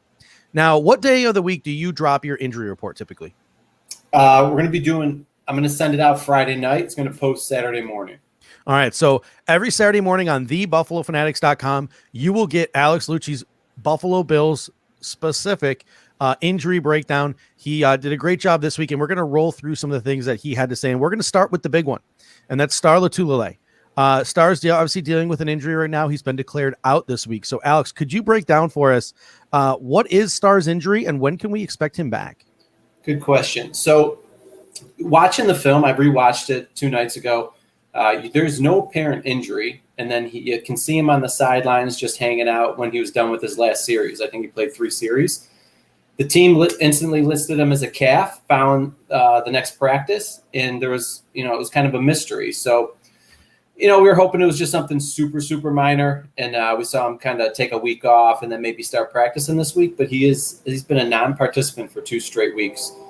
So one could consider with a calf injury, I mean, if it said foot or like ankle, you could even think it was like Achilles tendonitis or something that popped up. But like a calf usually kind of pops. You know what I mean? Like when you're running, you feel the strain, kind of like we saw with that Achilles rupture with the Minnesota running back on that opening night in college. Remember, you saw that kind of rippling effect in the calf. So to make a long story short, he's been listed as a calf. I would assume that he strained it. And the timeline for that can be anywhere from 2 to 6 weeks. So if it's a bad one, you're looking at more 4 to 6 weeks. If it's a minor one, you're looking closer to 2 to 4. Based on his size and age and the fact that he hasn't practiced at all, I'd say we're somewhere in the mild to medium range, especially because we didn't put him on the IR. Okay, so that would have been like, okay, this is going to be like a 3 to 6 week. But I'd expect him 50-50 next week. And if not, we should see him by week 3. Yeah. So that's interesting. And then we got Emmanuel Sanders. Now, a couple of weeks ago, Roto World came out with an article, and it was news to me when this article came out. And Roto World was really the only one to talk about it. I didn't really see anyone else pick it up. And they mentioned that Emmanuel Sanders was dealing with a recurring ankle injury, something that he's going to have to deal with the entire season. And he's going to be a regular on the Buffalo Bills injury report. Talk a little bit about that ankle injury that Emmanuel Sanders is dealing with, and talk about how he's going to, because according to Ian Rappaport this morning, 3 a.m. dropping this news, Ian Rappaport was, Emmanuel Sanders is likely to go today unless anything crazy happens. What's it going to be like for Emmanuel Sanders playing through this injury, and can he be himself? Yeah, he can be himself, but he's going to be sore after games, and it's going to be like a slow ramp back up to the following game. Could there be a time where he really tweaks it good and he's going to have to actually miss some time? Possibly. But I would definitely expect to see him kind of on the injury report on a week-to-week basis as they kind of just give him load management. So I'm pretty sure the team knew what they signed up for here. So do you have the report? Because we kind of go from like year to year based on his injury history. The moral of the story is he broke his foot in the Super Bowl in 2010. And then in that offseason, after he had surgery on the broken ankle, he had his other foot. He got a stress fracture similar to Sammy Watkins, and it didn't heal well. And then going into that year, because that was in the offseason after the Super Bowl, he had to do the bone graft. So they had to kind of like add bone and like healing properties to make it heal a little better. Mm-hmm. So based on that, you could assume like, okay, that fifth Met, that would have been his left foot, is going to have some trouble because it was having trouble healing. Then we go through that, he's had other things like some ribs and a concussion. He had a thigh strain earlier in his career. We know how those thigh strains go. Mm. And, but more importantly, then he started to get some high ankle sprains later in his career around 2016, 2017, around that time, maybe even 2018. But then was the big bang. So then he had the Achilles on his left. So that would be the same foot as the fifth Met, the Sammy Watkins injury. But when he came back, I was doing some research, and it was going into camp the following year, they were asking him like, why are you still limited? And he's like, it's not my Achilles. I had my surgery on my right ankle too. So that goes back to the right ankle that he broke in the Super Bowl. And he's also had a high ankle sprain since then, a couple of years prior to the Achilles. And then boom, he gets the Achilles, and then he has his right foot done. He goes on. That's the year they traded him midseason. That was from the Broncos to another team, and then he played for the Saints the year after. And he's actually put up good numbers. So we're talking like 60 receptions, 800 yards, and about 5 touchdowns. But now we enter this year, and if you want me to get like furthermore, like the Achilles is important. Obviously, that's like your explosion. Yeah. Someone put up the next gen stats thing, and he used to be elite with his burst speed, his acceleration speed, and then it dropped quite a bit since the Achilles. But going back to that preseason after the Achilles, he said his right foot is what's giving him more trouble. So I would assume that this is a right foot problem, and it alludes back to that old fracture that needed a tightrope surgery from a high ankle sprain like a year and a half before. Yeah, looking Did I through confuse you? Because there's a lot. No, you're good. So, looking through the article that you wrote that dropped yesterday on thebuffalofanatics.com, in 2010, he missed 3 games with a thigh injury. Then he broke that right ankle in the Super Bowl. In 2011, he had a stress fracture repair and a bone graft on his left foot. In 2011, he had a left meniscus surgery, missed 2 games, foot inflammation, missed 3 games. He had various minor injuries for 3 straight seasons from 2013 to 2016. Had a high ankle sprain in 2015, a right ankle injury in 2017, missed time for both, tore his Achilles in 2018, and then in this 2019 offseason had a tightrope procedure done on his right ankle. So a long list of ankle and lower leg related injuries for Emmanuel Sanders. But as you mentioned, and as Chris Jenke says here in the comment section, it appears like we might just have a Charles Clay situation where the Buffalo Bills knew exactly what they signed up for when they signed Emmanuel Sanders. They know he's a veteran presence. They know he is a really good route runner. They know he still has ability within him, and maybe coming to a place like Buffalo where he plays a reduced role, it puts less stress on Emmanuel Sanders. And this could be a situation where he just doesn't practice at all this year. And the difference, the stark contrast here between the Charles Clay situation and the Emmanuel Sanders situation was they gave Charles Clay a butt ton of money for a long time, whereas Emmanuel Sanders was on a 1-year, $6 million deal. So this could be the Buffalo Bills just using and abusing Emmanuel Sanders and then getting him out of here as they continue to develop receivers like Isaiah McKenzie, Marquez Stevenson, and Gabriel Davis. So super interesting on the Emmanuel Sanders front. We should have the inactive list. I'm hitting the refresh button here every couple of minutes with Buffalo Bills PR. Maybe they'll drop it early. Who knows? But outside of that, there are a couple of other injuries that the Buffalo Bills have dealt with throughout the preseason. Most of them have to deal with other receivers, the secondary, Harrison Phillips. Let's start with Sharon Johnson because he's obviously our starting nickel cornerback. He's been dealing with a hand injury. Thad Brown had that tweet this week that I saw that you were were commenting on where he went from a club to more of a wrap. Yeah. What's Teron Johnson dealing with in his hand, and how's that going to affect his game? Great. So, based on the club, and all right. So here's the deal. So there's like a boxer's fracture, but that like puts you in like a special brace where it's just these two fingers to the outside, and then the fact that he was the thing he was wearing when he was on the exercise bike when they first reported it, they're like, oh, he's sitting out of practice. He was on the exercise bike. He had like a pad kind of over call them the metacarpals. That's the long bones in your hand. And then he went out. He had the club on in practice. That was about like a week and a half, 2 weeks later. And now, since he's hit the 2 week mark completely, now he's down to like just more of a shield, and it's just over this area. So one would assume it's not a boxer's fracture. Those usually take a little longer and sometimes need surgery.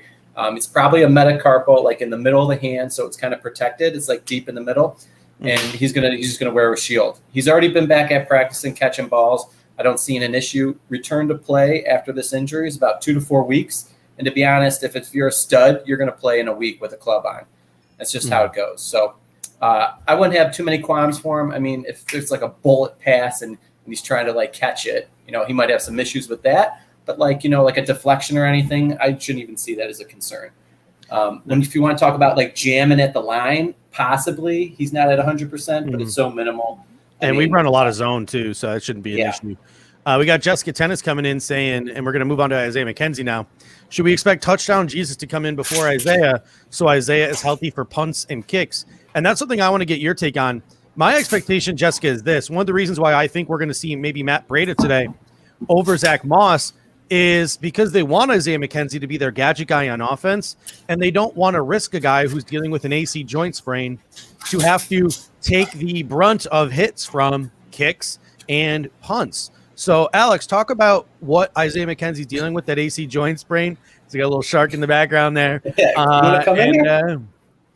And what should we expect from Isaiah McKenzie's game? How is this AC joint sprain going to affect him?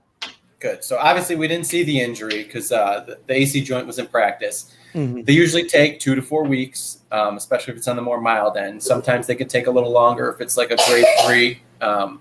Didn't need surgery. He got back within 2 weeks. There was some practice film where he tried to catch a pass overhead, and you saw him grimace because that's what's going to happen. So if he's got to go overhead like this, he's going to jam up the AC joint, and that's what's going to irritate it. What I think, actually, I don't think Breida's going to come out with kick and punt return. However, I could see McKenzie doing it, but they're actually worried that he might get dinged up and re-aggravated. And then they want that backup plan to be there for him. So that's what I'm thinking, but we'll see what happens.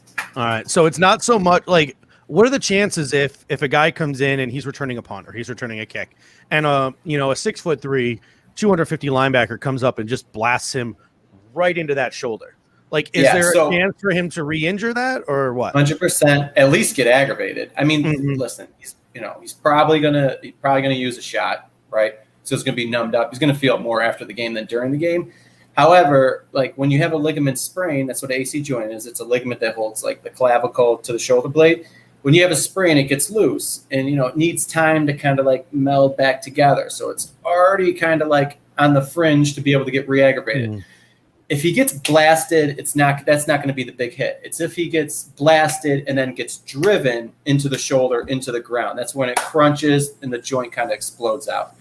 So all right, if you see him get roughed up and driven to the ground, I'd be more worried about that. You got the inactives? We have our inactives in. The inactives this game, the Buffalo Bills, obviously Star Lotulelei is out because of injury. Here are the non-injured players on the Buffalo Bills inactive list. Andre Smith comes in at number 1. So that means Tyrell Dodson not only is defensive versatile, but has shown enough on special teams that he has usurped Andre Smith. That is not injury related. Zach Moss is a game day inactive. As you mentioned, the Buffalo Bills might be looking for a security blanket on kick returns for Isaiah McKenzie. That could have something to do with Matt Breida. Can I chime in on that? So, chime in. Totally. Yeah. So if they need a guy who can back up the kick returner, they have to have Breida active, and Zach Moss is taking the brunt of that. And do you remember the tweet he had? Was it like 1 or 2 nights ago? He's like, can't hold me down or something. It was. Did you see the tweet by Zach Moss? No, I did not. Oh yeah, What he did had it he say? definitely. It was like something like I don't remember, but it was like along the lines of he felt ridiculed or something, and no one really knew what that was about. I think the team told him, and that's why that tweeted out. So That's super interesting. I am yeah, typing the inactives into our bottom banner here right now, but as we go Ooh, through, Basham's out. Tommy Okay. Doyle is inactive. That is obviously not an injury decision. He's just not ready to play NFL football yet. He's probably going to be inactive most of the season, barring injuries. And then here's the big one: Boogie Basham is now getting the AJ Epinesa treatment. He is not active for this game day. And then Star Lotulelei. So the Buffalo Bills are only going with 9 defensive linemen. So it's Jason's got the tweet.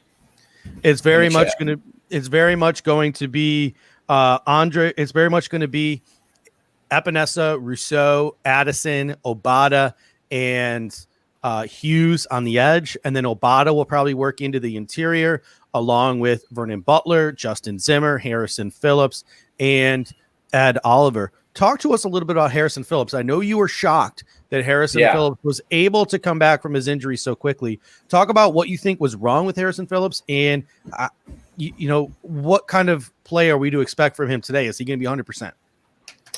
Yeah. So the deal with Harrison Phillips is he had 2 ACLs on the same knee. So one was in college, one was in the pros. And then, you know, the footage is grainy at best, and we weren't getting the end zone film, so it's really tough. But it looks like the knee like kind of bowed out, and he got folded over in the Packers game.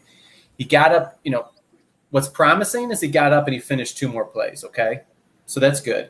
However, he kind of grabbed like the outside of his knee, which is, you know, not good on the affected leg, and he took a kind of like a wicked spill.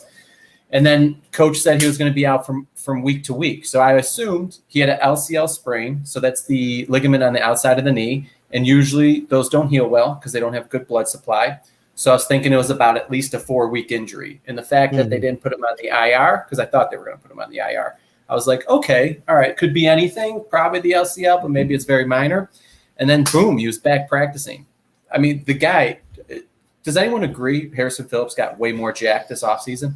He does look bigger in my he's perspective. Up. Yeah. Yeah.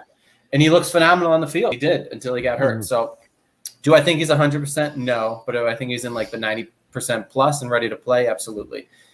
And I don't know if Star have had the calf injury, and then they're like, Harrison, like, let's go. We can't be conservative with you. It definitely could have happened. So we'll see what happens. But you still want to see a healthy rotation week 1. You know what I mean? The guys aren't like game ready. So all right. So we got the Steelers inactives, Dwayne Haskins, the quarterback, Johnson, Loudermilk, one of their defensive linemen in their rotation, Coward, and then Akilah Witherspoon, who they just picked up at corner, will not be playing. Spoke with G Striker from Steeler Nation. He expects when the Steelers play base defense for it to be Cam Sutton and Joe Hayden on the boundary. And then he expects it to be Cam Sutton in the nickel and James Pierre on the boundary, one of their draft picks from a couple of years ago, not Justin Lane. So some really interesting and intriguing statements from G Striker on the Steelers secondary. Obviously, they're lacking some depth there. That's something the Buffalo Bills are going to try to exploit, and we're going to talk about that when we get to our panel in a little bit.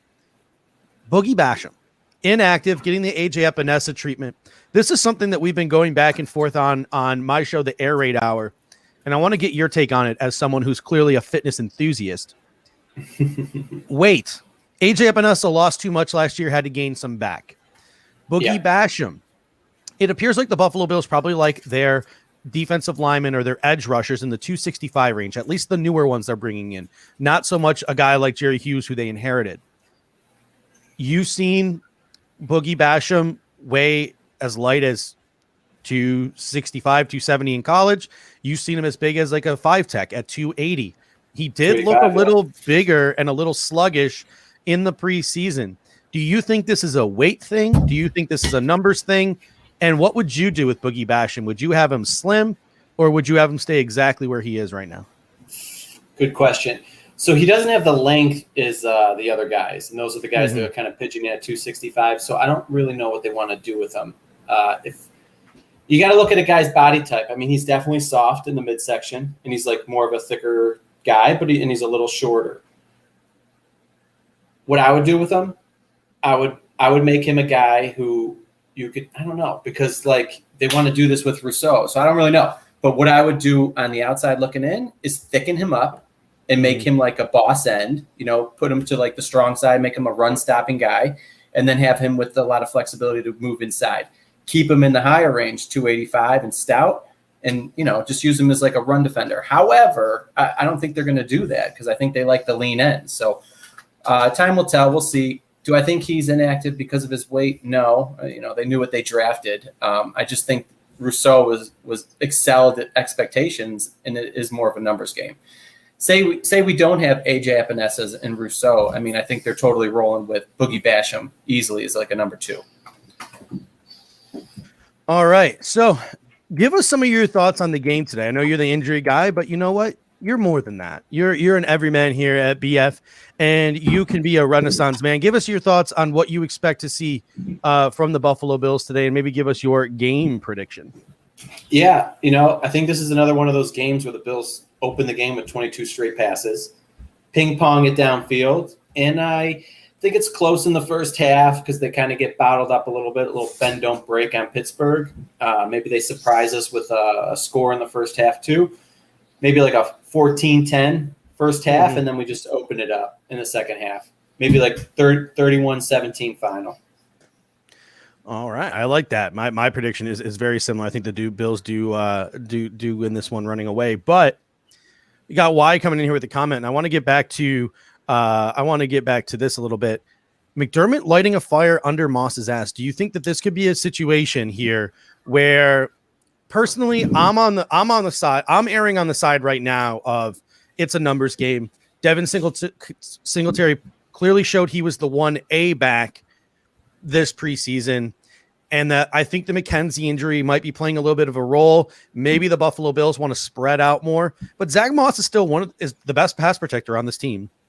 He's the best guy at pass protecting, and he showed he wasn't exactly a stooge catching the ball last year. So to me, this seems like it's probably an injury-related decision on the McKenzie front. But do you see any situation where this is Sean McDermott trying to send Zach Moss a message? Not yet. I don't think so yet. Now listen, he had the tightrope surgery, a type of injury that's affecting Emmanuel Sanders now 2 years later. It's not a slam dunk. Early in your career, you heal better. I get that. Then he came in and he tweaked his hamstring. That could be, by chance, or it could be because his ankle's a little screwed up. It's still a little stiff, and he's using other muscles the wrong way, and then he tweaked his hamstring. I think he's a little behind the curve because he didn't get a great offseason to train. And then you come in, and, the Bills I think they're going to use the running backs, game plan specific. You know what I mean? So if it's a team that they want to bruise them with, Moss is going to get the majority of carries. If there's someone they got to stretch the field, we're going to see more Singletary. And, that could actually go to the receivers too. We might see Gabe Davis more with some matchups, and then we might see some more Emmanuel Sanders with some matchups. Yeah. So, but I think the big deal with this game is you got a limited Isaiah McKenzie. He's important because he's going to be the special teams ace. If he goes down, the team doesn't want to be screwed. They're going to make sure Breed is active. They might sprinkle him in the offense. Why not? You're using him. But for this day, let's just call this, more of like a Isaiah McKenzie protection issue. Yeah, I think you hit the money. I think you hit the nail on the head right there. I think that was not yet. I think that's a great statement in 2 short words.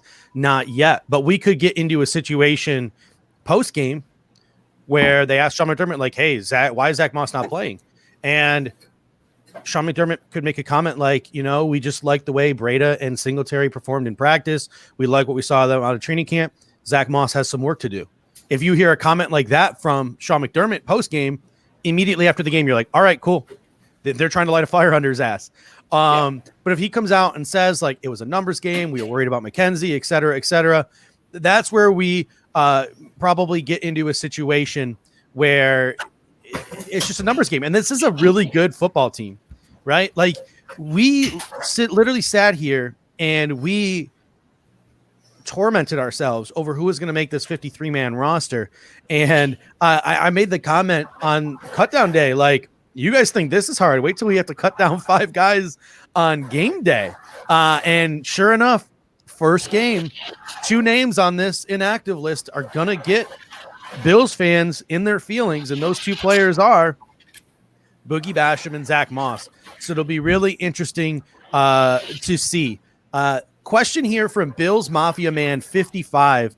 I really like this question. He said, do you start Singletary in fantasy? So I'm going to, as a guy who's starting Devin Singletary as a flex in 2 fantasy leagues today, the Zach Moss news definitely was great for me.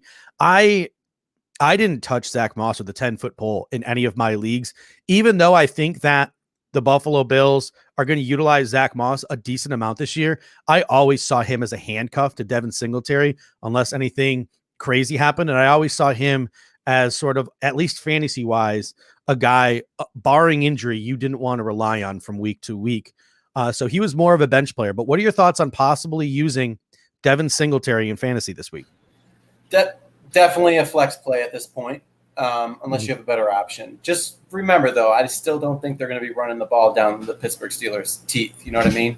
Yeah, Singletary should have a lot more opportunity today, but I don't know if he can go off if you have a better option. So yeah, I'd say it's definitely a flex play discussion here. You know, if they had a more juicier matchup, I'd say, yeah, lock him in. But I really think, this is going to look like the opener of Dallas and Tampa Bay. I think we know they're going to be tough to run against, and I think Allen's going to be throwing this ball like 40 times today.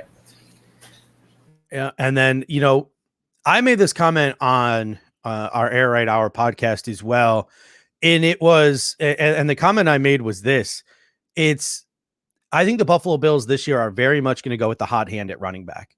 And I think this is a clear indication the Buffalo Bills are going to go with the hot hand at running back, even if it's a different sort of indication. So my indication was always going to be, I figured that Zach Moss and Devin Singletary would both play, and whoever got off to a hotter start would be the one who ended up getting more carries. It turns out this week, the hot hand, maybe through training camp and through practice, was Devin Singletary. And because of this injury to McKenzie, Beretta steps into the lineup. So this is literally going to show you, this goes to show you the competition the Buffalo Bills have week after week, and the fact that they truly are going to ride the hot hand. And after the preseason, I don't think anyone can argue that Devin Singletary is not the hot hand. Juan Castillo comes in, says Moss is pissed. I see him asking for a trade here soon before the deadline. Listen, he got on Twitter. He made those sort of comments that were, he was sort of hinting at that this was possibly happening. And now we can read into those tweets and we can figure out exactly what they were about.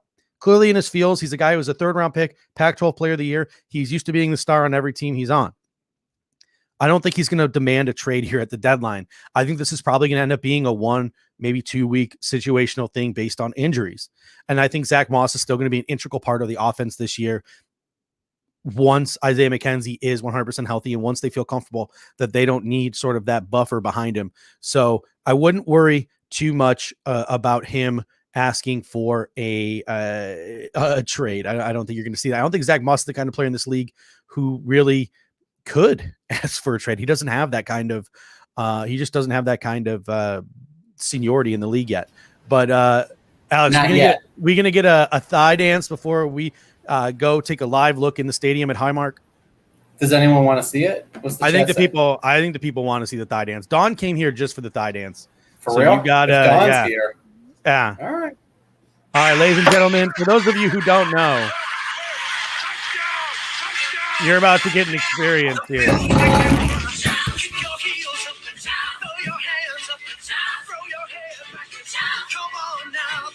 You are getting full thigh here. No spank, full thigh.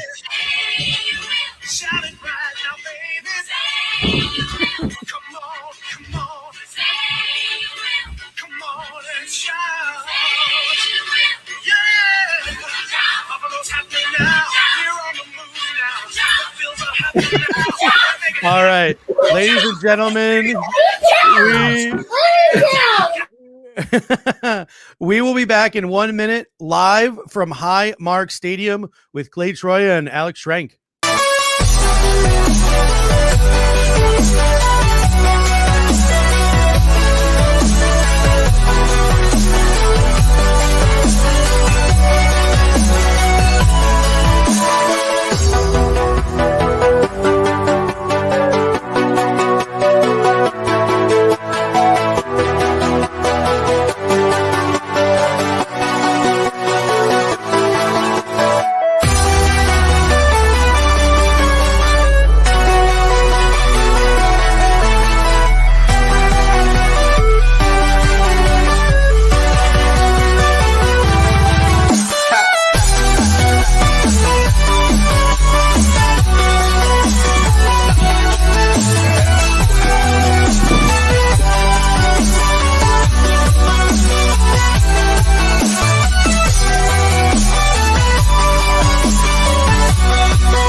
I played the wrong intro song there. I accidentally almost gave you Thigh Dance Part 3. Ladies and gentlemen. Boys are ready to rumble!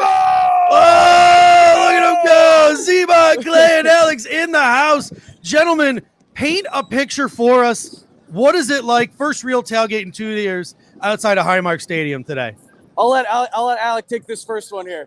Oh, it's a great atmosphere out here. It feels great. Love to see all the fans out in full effect. There's honestly nothing better than this. It's absolutely electric out here.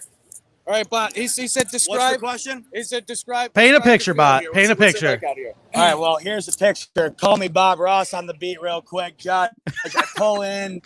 It's 9 a.m. I can't even get a parking spot. That's why I'm a little bit late here. Thank God I found Clay. I'm parking at 9. It's backed up. I had to park about a mile away. The environment's insane. I've yet to see anything like it, and believe me, we've all seen some environments here.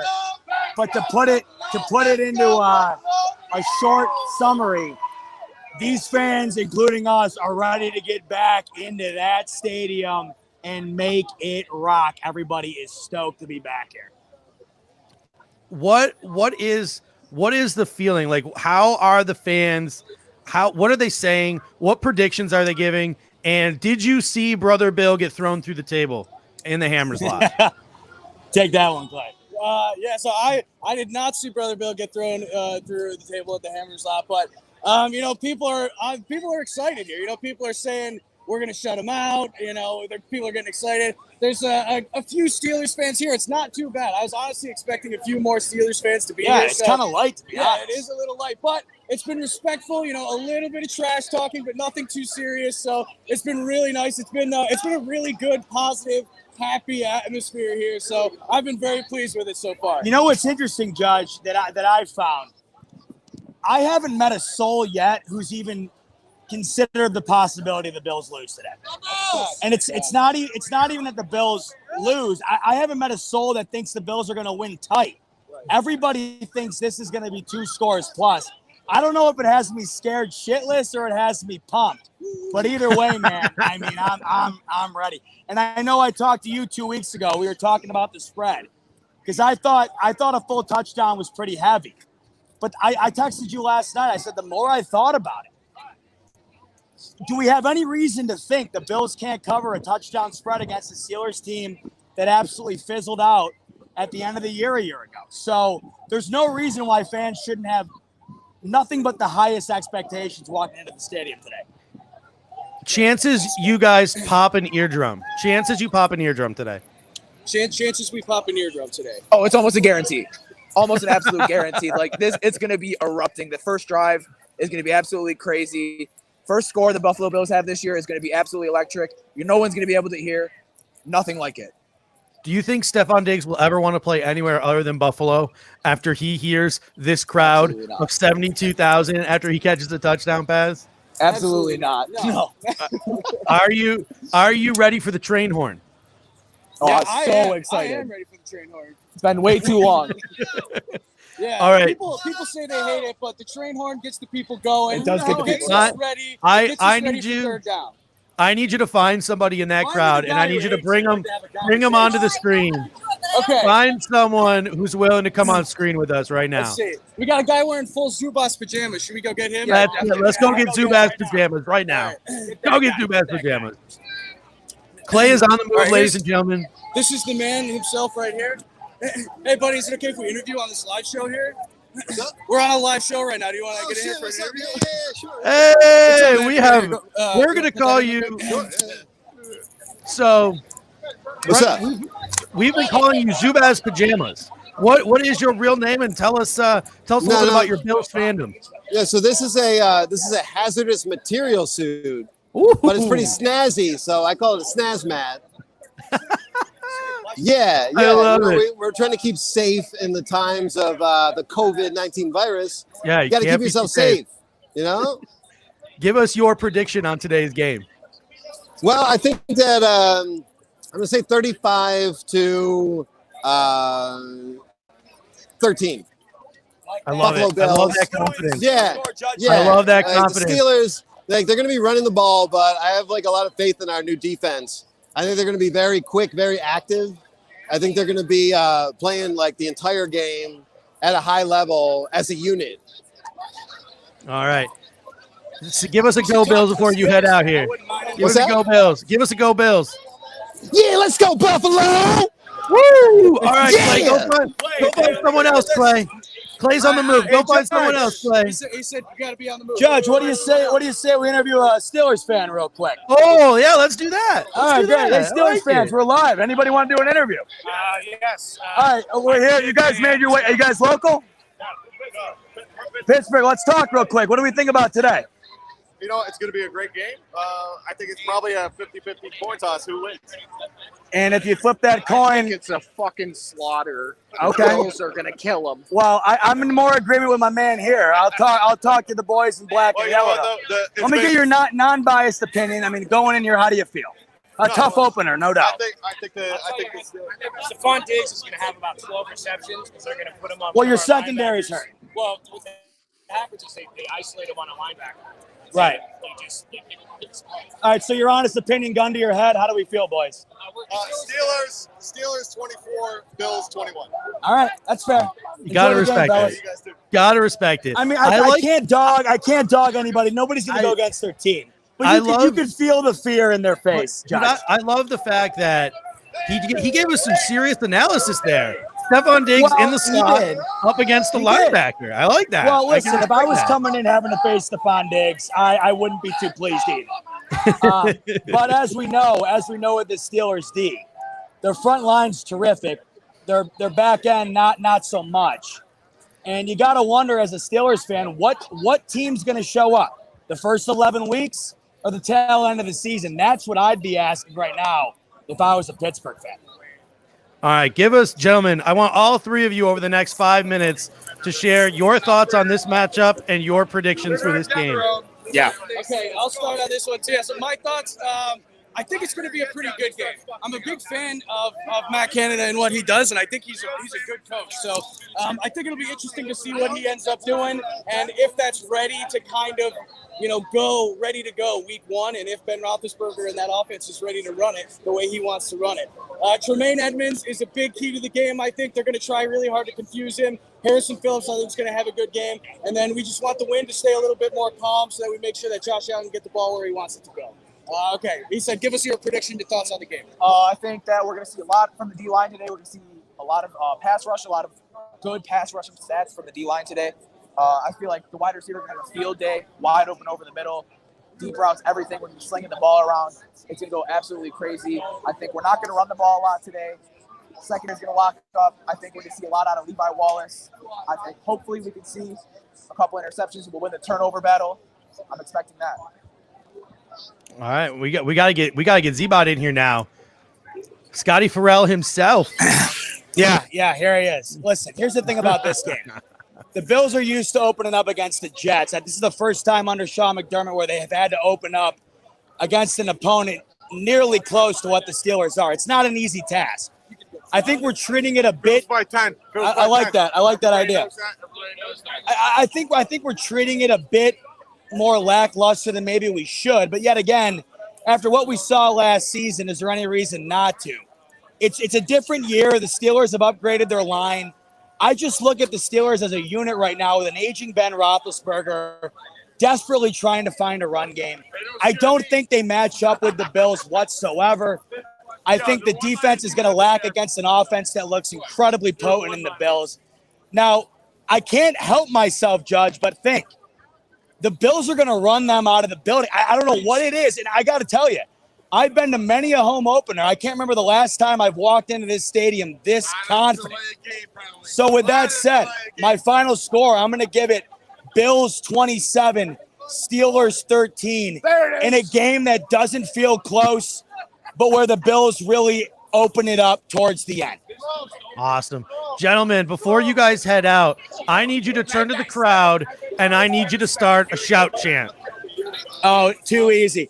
Hey, oh, hey, oh, hey, oh. Let's go, Buffalo. Let's go, Buffalo. Let's go, Buffalo. Let's go, Buffalo. Hey, next time, Judge, give us a tougher task before we go in. All right, brother? All right, gentlemen, thank you so much. That is Clay. That is Z-Bot. That is Enjoy Alex. it, my friend. all at the stadium. Looks like a great time. Not going to lie, a little jealous. You boys stay safe. You have fun. Get in that stadium. Be loud. Be proud. Go Bills. Go Bills, baby. We'll be back in 1 minute with our panel to bring you right up to kickoff.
Ladies and gentlemen, welcome into our countdown to kickoff here at the BF Tailgate.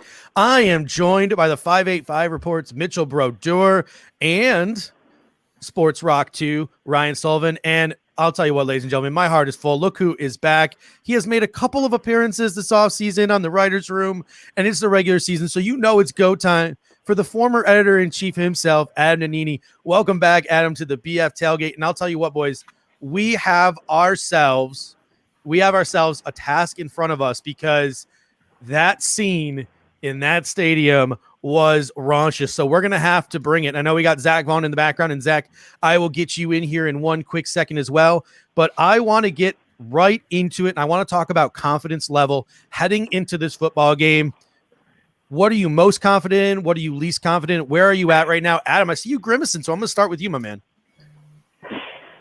I mean, I think we're a little overconfident. I think, at least as a fan base. I don't know where the team is, but I think this is a Steelers team that's really talented. They have their weaknesses, but somebody said it a minute ago about beating the Jets in week 1. You know, we've done that the last 2 years, stuff like that. But the Steelers team is a legit contender, and we ought not take them lightly. How about you, Mitch? I feel reasonably confident about this game. I do think that the Bills on paper are the better team here, but I mean, me and Ryan talked about it on our show this week. The Steelers, this is not the Jets. I mean, they are a much stronger team. They're no slouch. That defense is really legit, especially up front. So as much as I do think we are, the better team on paper, the Steelers are a tough opponent that will not go down easy. Yeah, and speaking of not going down easy, we got some Steelers fans in the comment section who are not going down easy. It is a rumble in the comment section. Ryan, what's your confidence level heading into this football game? What are you most confident about, and what are you least confident about? First of all, I just want to go to war with the comment section for a second. If you're talking about Super Bowls when George W. Bush was president, don't get to talk about those Super Bowls. It's 2019 or 2021. I don't even know what year it is anymore. Your quarterback is 45 years old. Talk about today, and I'm confident the Bills are a really good team. I think if they play their games and they get their foot on the gas early, there's not going to be too many issues. I talked about it when I was on the air raid hour today, or not today, on Tuesday. My time's all messed up. Oh my God. On Tuesday, that as long as the Bills can stay in positive game script, it's going to be really hard for Pittsburgh to do what they need to do in this game. If we can get up, Pittsburgh's not a team that's built to play from behind. So that's where I think it's that unless something goes bad early on, the Bills are covering this one easily. Zach, how about you? What's your confidence level heading into this game? And is there anything that maybe scares you a little bit? I mean, I got to say that this is probably the first time I've entered a Bills season extremely confident in the Bills to go out there and get things done. Obviously, last year, we all know what happened. We know that this year there's high expectations for this team. As for this particular matchup against the Steelers, I would say I'm at like a 7.5 out of 10, 8 out of 10.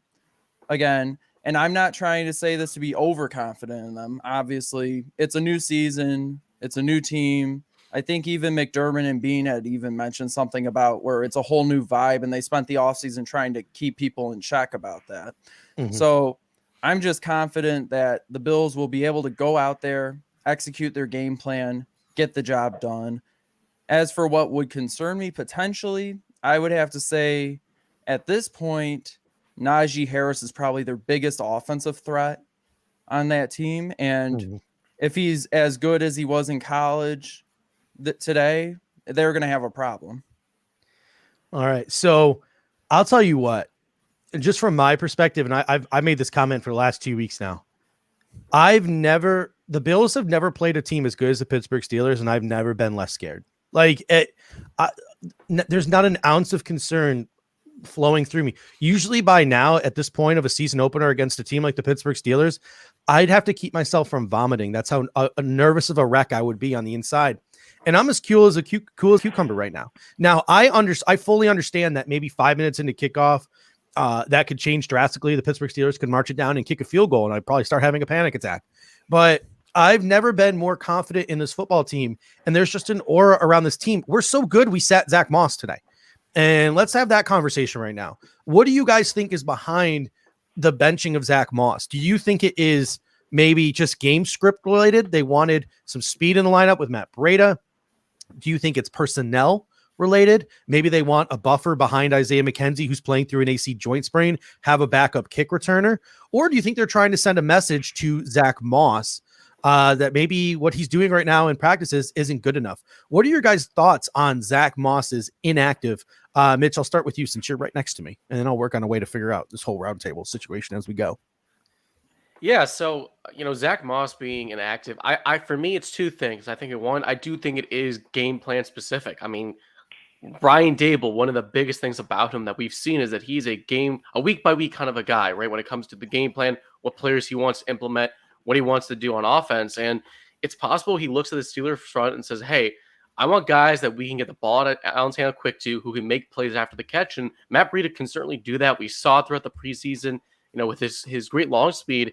And on top of that, I mean, Zach Moss was hurt all offseason, didn't practice a ton, missed a lot of time at camp. So part of me also wonders if, they just don't feel like he's ready to give them what they need week one, and that they're going to go with a guy in Breida who has been healthy the whole summer. So I guess to answer your question, Judge, I think it is game plan specific. I don't think this is saying that, Zach Moss is somehow in the doghouse or anything like that. I just think that the Bills and Brian Dable want speed, and they want playmaking ability after the catch. I think that Breida probably gives them that more so than Moss. Adam, what are your thoughts on the Zach Moss inactive? I have to agree with Mitch. I think that if you look at this Pittsburgh defense, one of their bigger weaknesses is at cornerback.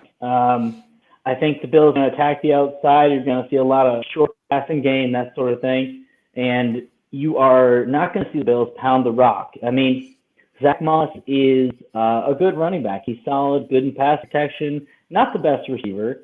Singletary is probably a better receiver. Breida, probably a better receiver. So I think this is about, we are going to throw the ball. We're going to keep it short. We're going to get the ball out of Allen's hands. And I think Moss would fit into that game plan. So I agree with Mitch entirely. All right, ladies and gentlemen, we have Dan Mitchell in the house. He wasn't late. It was my fault. I forgot to send him the link, so no one be mad at Dan. But we got Dan Mitchell in the building. So anyone who's part of the Don Mafia, rise up in the comment section. Let it be known that you are here. And Dan, let us know your thoughts right now on Zach Moss being inactive. What was your initial reaction? And you've had some time to think now. What do you think about it?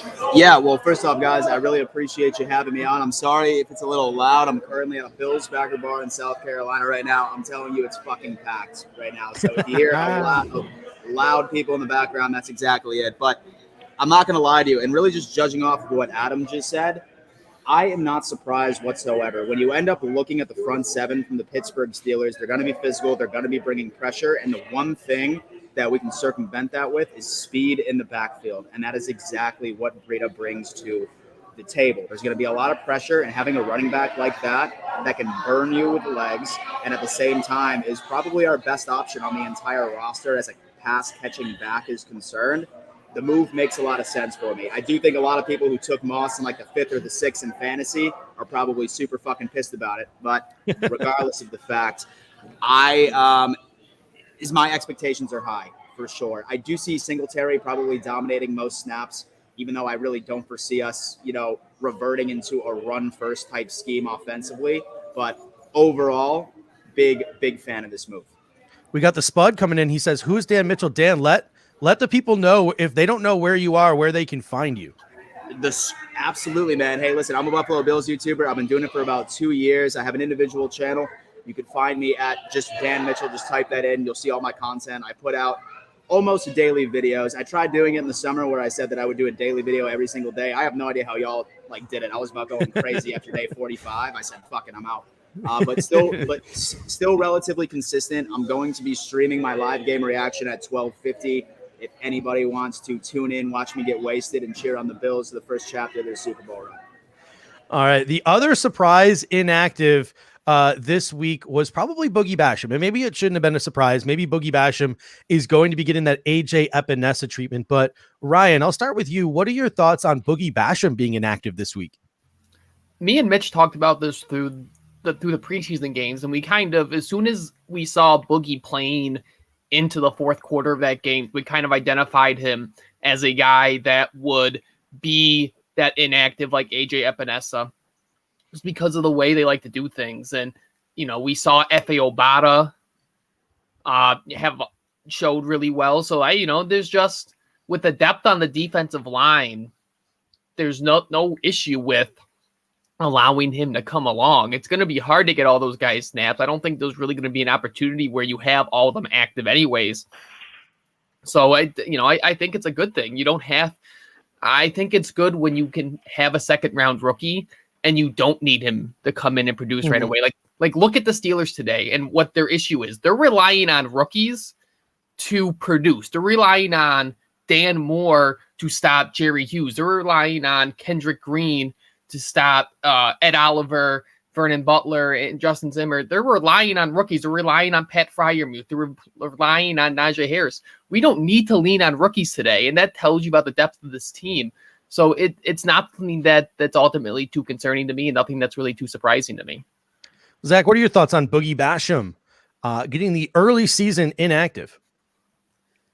Well, the first thing that came to my mind when I saw it was that if Greg Rousseau didn't show up the way he did in the preseason, that could have very well been Rousseau inactive today.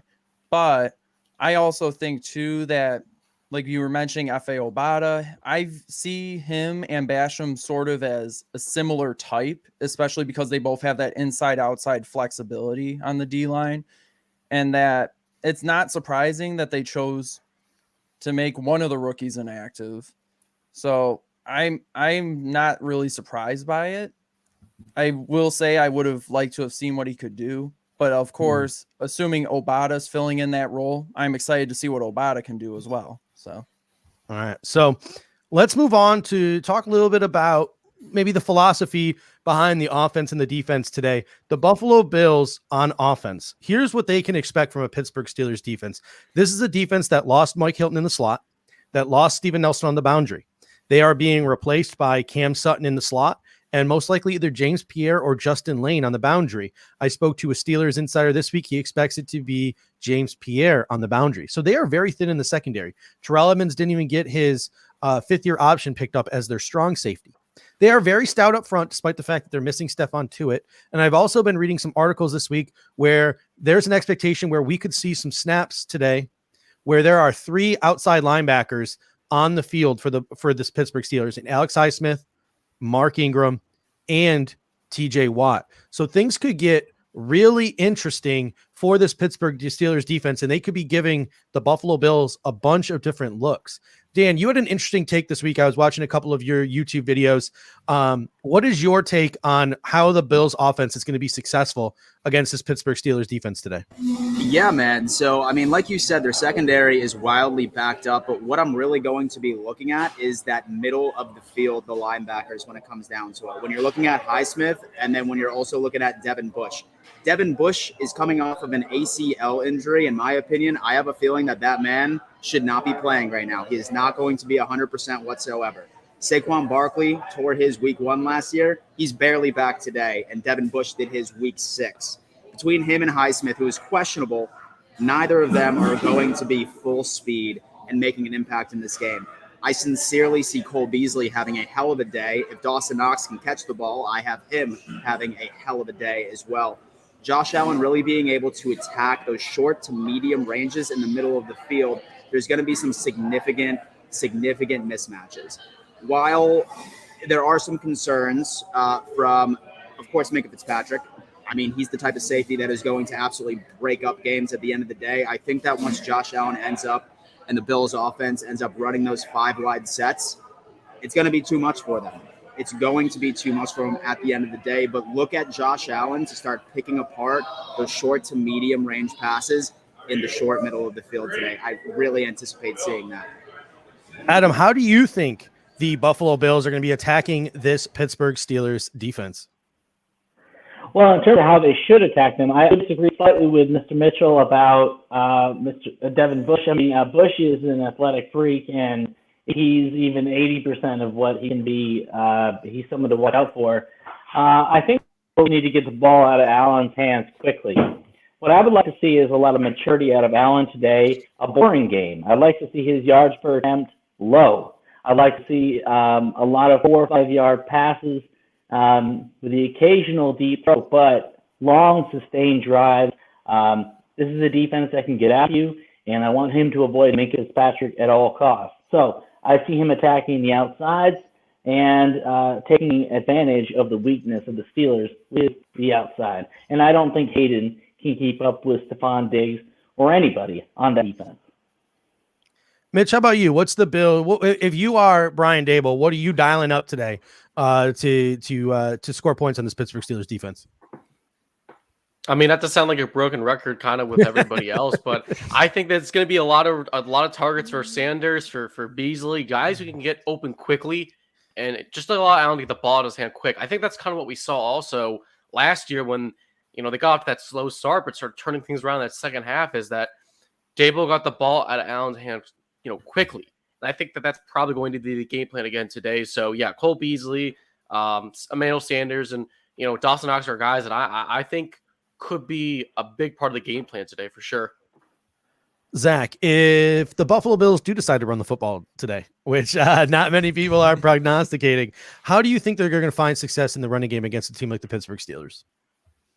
Well, evidently, by making Zach Moss inactive, you're basically saying that you want to try to do the zone running, because Moss was sort of your between the tackles type guy. And of course, the Steelers have that formidable defensive line. So it kind of makes sense. You want to try to stretch them wide, get Singletary out wide, maybe do some swing passes, get Breida some action. Maybe they put him in for the jet sweeps, like using him as a quasi McKenzie, like we saw in the preseason a little bit. Though my main thing about that is I feel like if you were going to use Breida in that gadget role, you would have kept Moss active. Mm-hmm. Otherwise, why would you only have 2 running backs and then Tywan Jones as your special teamer? But so that's a little besides the point. But in terms of the running game, yeah, I agree with everyone else. The Bills' offense will probably be passing the ball, except when they get up by a certain amount in the second half, in which case they'll try to probably control pace of game, try to chew some clock. Just get enough of a run game effectively in order to set up the pass and be able to set yourself up just to seal it away. Ryan, I got a question for you, and that is Dawson Knox. More of a statement really than a question, but can we see Dawson Knox finally turn the corner? This seems like a game where maybe possibly with all of the weapons and the Buffalo Bills spreading the Pittsburgh Steelers out with some of their injuries in the secondary, Devin Bush coming off that ACL, this could be a game where Dawson Knox takes advantage of it. Do you think Dawson Knox is a decent part of today's game plan, or do you think he ends up after this game being invisible?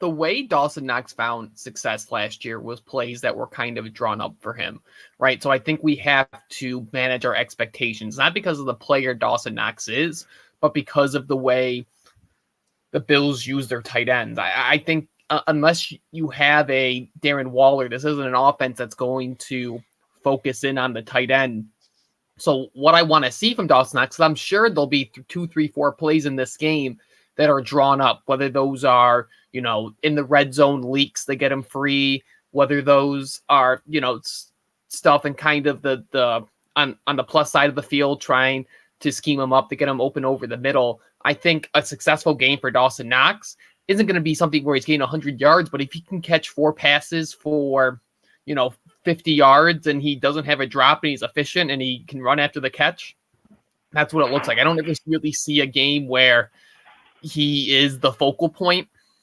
you know, because that would be so out of the norm for a Brian Dable offense. All right, let's transition now to the Buffalo Bills defense. I think obviously most people here in the comment section and people viewing understand the personnel in the Bills defense. So let's break down Pittsburgh's offense a little bit. New offensive coordinator this year, Randy Fichtner, is out. That sort of spread dink and dunk offense that they ran last year, trying not to get Ben Roethlisberger killed, is out. Matt Canada is in, and what Matt Canada is known for is he likes to move guys around pre-snap, likes to do a lot of misdirection and play action stuff.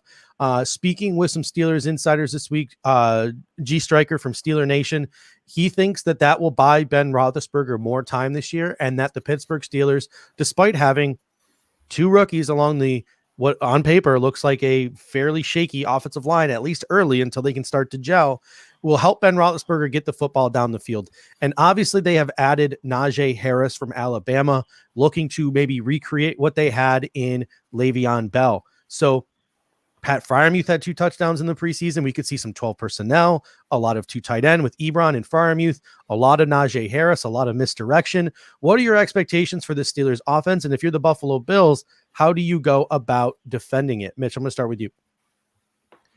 Well, I think, for starters, there's no doubt that the Steelers offense is going to be a lot different from what we saw last year. You talked about a Judge, Matt Canada now in as offensive coordinator. So I don't think we're going to see a lot of that dink and dunk today. I actually really do think that the Steelers try to establish the run game. They went and drafted Najee Harris first round, and, they were the worst rushing team a season ago. And the one thing with the Bills, Sean McDermott is with his defense is they've always been very good at stopping the pass, but they've always been a little shaky against the run from time to time. So I do think you see a lot of heavier packages, a lot of play action, a lot of running the ball. So I think a lot of Ebron, a lot of Freiermuth. I don't expect them to spread it out 4 wide a ton in this game.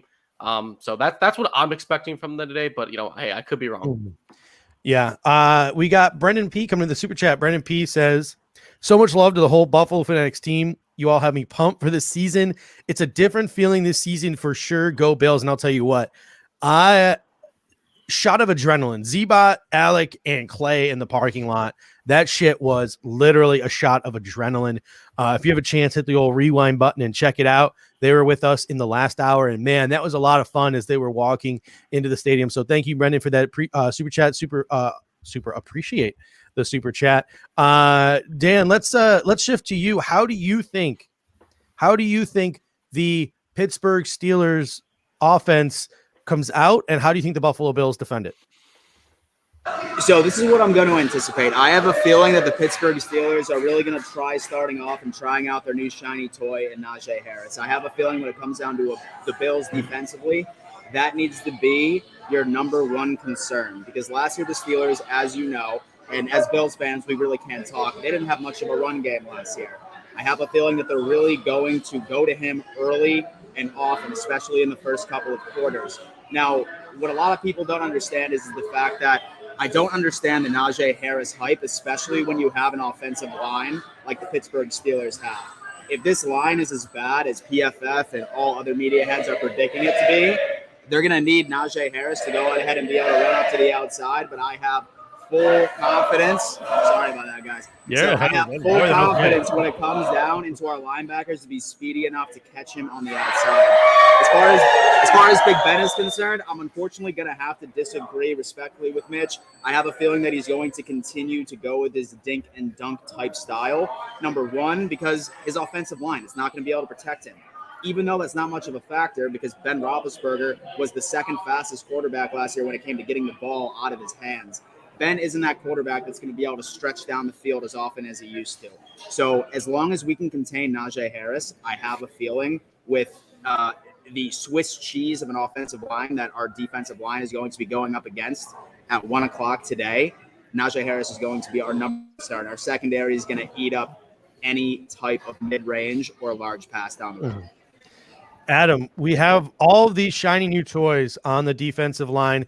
Everyone thought last year, all right, we have one of the highest paid, if not the highest paid defensive line in football. Everyone was expecting a huge wave and a massive pass rush last year. Didn't happen. Come in a little bit more confident this year. Boogie Basham, F.A. Obata, Gregory Rousseau. We finally get Star Lotulelei back. However, Star is not playing in this game with a calf strain. So now we find ourselves possibly in the same situation we did last year with just some different names, maybe some more hype names and guys like Rousseau. Obviously, Basham's not playing, and Obata, then Jefferson. What does this defensive line need to do for the Buffalo Bills to be successful? And do you think this defensive line will get it done? Well, the best thing for the Bills defense is going to be the Bills offense. It's going to be about sustaining, taking up a lot of clock and putting up points when they have the opportunity, thus forcing Pittsburgh to be one-dimensional, getting away from Najee Harris, etc.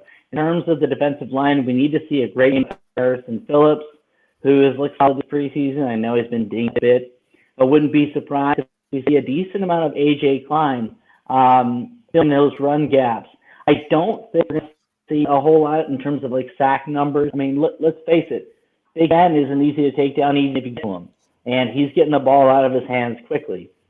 Key matchup today in terms of coverage sacks will be Levi Wallace against Chase Claypool, and he's on that side. That'll be interesting, length versus length, see how that works and what they do with Trey White. But it's going to be coverage and not exactly just blowing up the line, because I think Big Ben is experienced enough and enough to get the ball out of his hands quickly.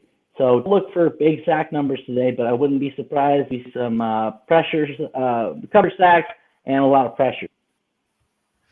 Zach, how about yourself? What are your expectations for this defensive line, this new look defensive line heading into this Pittsburgh game?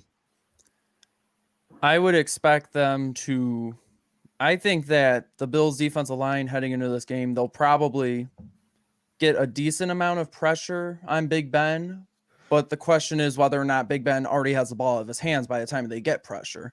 Like, obviously, we saw what Gregory Rousseau did in the preseason, but it's also just preseason. This will be his first real NFL action.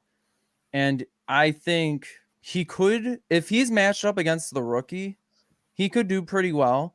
Whether or not he does well against the experienced guy, I think they're going to just try to do everything they did in the preseason, move guys around the line, try to confuse them, which could work to their advantage.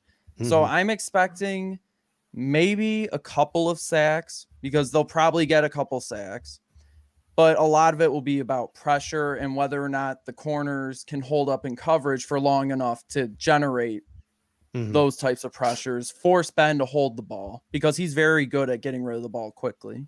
All right. We got Scott Blakely coming here with a comment that I absolutely love. And Ryan, I want to want your take on this comment here. We need Harrison to step up big today. What are your thoughts on that, Ryan? I think there's two spots we need to step up. I said this on the 585 report this week with Mitch. Dan Moore is a 4th-round rookie. Kendrick Green, the center, is a 3rd-round rookie. You need to exploit that. It's not like it would be nice to have a pass rush. It wouldn't be, I hope we have a pass rush. The Bills absolutely need to take advantage of that situation right there. So whether it's Harrison Phillips, whether it's Ed Oliver, whether it's Vernon Butler, they need to take advantage of that and experience those positions. And if there isn't success there at both the left tackle spot or the right end spot where Jerry Hughes is, and there isn't success in the middle, that's going to be a concerning sign to start the season, because that is absolutely a disadvantage for Pittsburgh going into this game, and a spot where Buffalo absolutely needs to cash in going into this game. Yeah. And so Adam started to talk about it when he talked about Levi Wallace versus Chase Claypool. So you're probably going to see a situation today where Trey White is up against Deontay Johnson. It's going to be Teron Johnson up against Juju Smith-Schuster. It is going to be Levi Wallace up against Chase Claypool. Now, we might not see these guys mirroring. So you could see situations where Levi ends up on Deontay, and you can see situations where Trey ends up on Claypool. And then it's going to be up to the linebackers, guys like Matt Milano and Trey Nemens to deal with Najee Harris, Eric Ebron, and Pat Fryermuth. We also have the safeties getting involved in that situation too, in Poyer and Hyde. With this new front, Dan, I'll start with you. What are your expectations for the secondary today? So with the secondary today, like I said, I have a feeling that they're not going to be as tested as much as we really think that they're going to, because I'm going to stick to the theme where I'm not seeing Big Ben attempting many more passes over 6 to 7 yards when it comes down to it. I have a feeling it's going to be more so of how effective our linebackers are going to be able to defend the pass going into it. As far as the matchups are concerned, I'm not scared of Juju. I'm not scared of Claypool. I think Deontay Johnson might be somebody that may have a couple of splash plays when it comes into it. But overall, I have a feeling it's going to be the linebacker show. And guys, listen, I hate to jump off, but it is just getting so crazy in here right now. Yeah. Hey, before you jump off, give us a game prediction and then get that bar to do the shout song for us. And get them to do the shout song? Oh, yeah. Beautiful, beautiful. All right. Score prediction, I'm going 35 to 10. 35 to 10. I have a feeling Josh Allen goes out, absolutely has a monster game, throws for over 300 yards. I see Matt Breida going for over 100 all-purpose yards, running and also pass catching going into it. That's my hot take going into it. And let me try this. Hey! Hey! Let's go, Buffalo! Let's go, Buffalo! Later, y'all. Awesome. Thank you, Dan. Appreciate it. Catch Dan Mitchell on his YouTube page. Daily videos, and he'll be live during the game reacting. So make sure you check out Dan and all his stuff. Thank you, Dan. We'll have to have you on again, man. See y'all. All right. Now we are back to our 5-man crew here. And Adam, you were the one who first brought up that Claypool on Levi Wallace comment. So what are your thoughts on the secondary today? What are your expectations for the Buffalo Bills secondary? Well, I mean, I mentioned earlier that A.J. Klein, watch out for a fair amount of sightings from him, and they may use that Pittsburgh to attack the Bills defense. I love Levi Wallace. I think that's an interesting matchup, but yeah, I mean, look, we're kind of underrating this Pittsburgh offense. They've got a lot of weapons. If their offensive line can hold up, and with Big Ben there, and they got some big tight ends, I mean, they're going to be able to get the ball out. Again, the best defense we're going to have is our offense. I'm curious what the Bills do with Trey White. Are they going to move him around the field? Are they going to, ISO him? And Hyde and Poyer, they're going to have their work cut out for them today, but they be game changers. If we see some interceptions, those guys I see reaping benefits. And we got the Spud coming in saying, come on, BFF, hook up Adam with some new threads. I think that the faded flutie, that's a look. It's vintage. It's character. I think this is what he's going for here, right? I personally think, and before we get back to the Bills game, I also personally think that the Bills blue champion jerseys were their best look. I love those old school champion. Is that a champion jersey? No, this is a Puma jersey. Puma. This thing is old, bro. Puma. This thing is old, bro. You can see the wear, and listen. This I wear every Sunday. Come at me, bro. I'm not changing. You can get me an Allen jersey. I'll still be wearing this one. I've got my luck. You've got yours, and let's just stay in our lane. We got, and it shows that you've been here through thick and thin too. You're not a fair weather fan. You've been through all of the weather, clearly wearing that jersey. And we got King Thriller coming in saying 30-minute hype. We are 30 minutes away, ladies and gentlemen, from the Buffalo Bills season. I have not eaten this morning, and I've drinking 4 coffees. So if I'm talking fast, I apologize. I will be switching to beer in a little bit, which should bring me down a little bit. I am sweating massively. I feel like that Kramer guy on CNBC right now.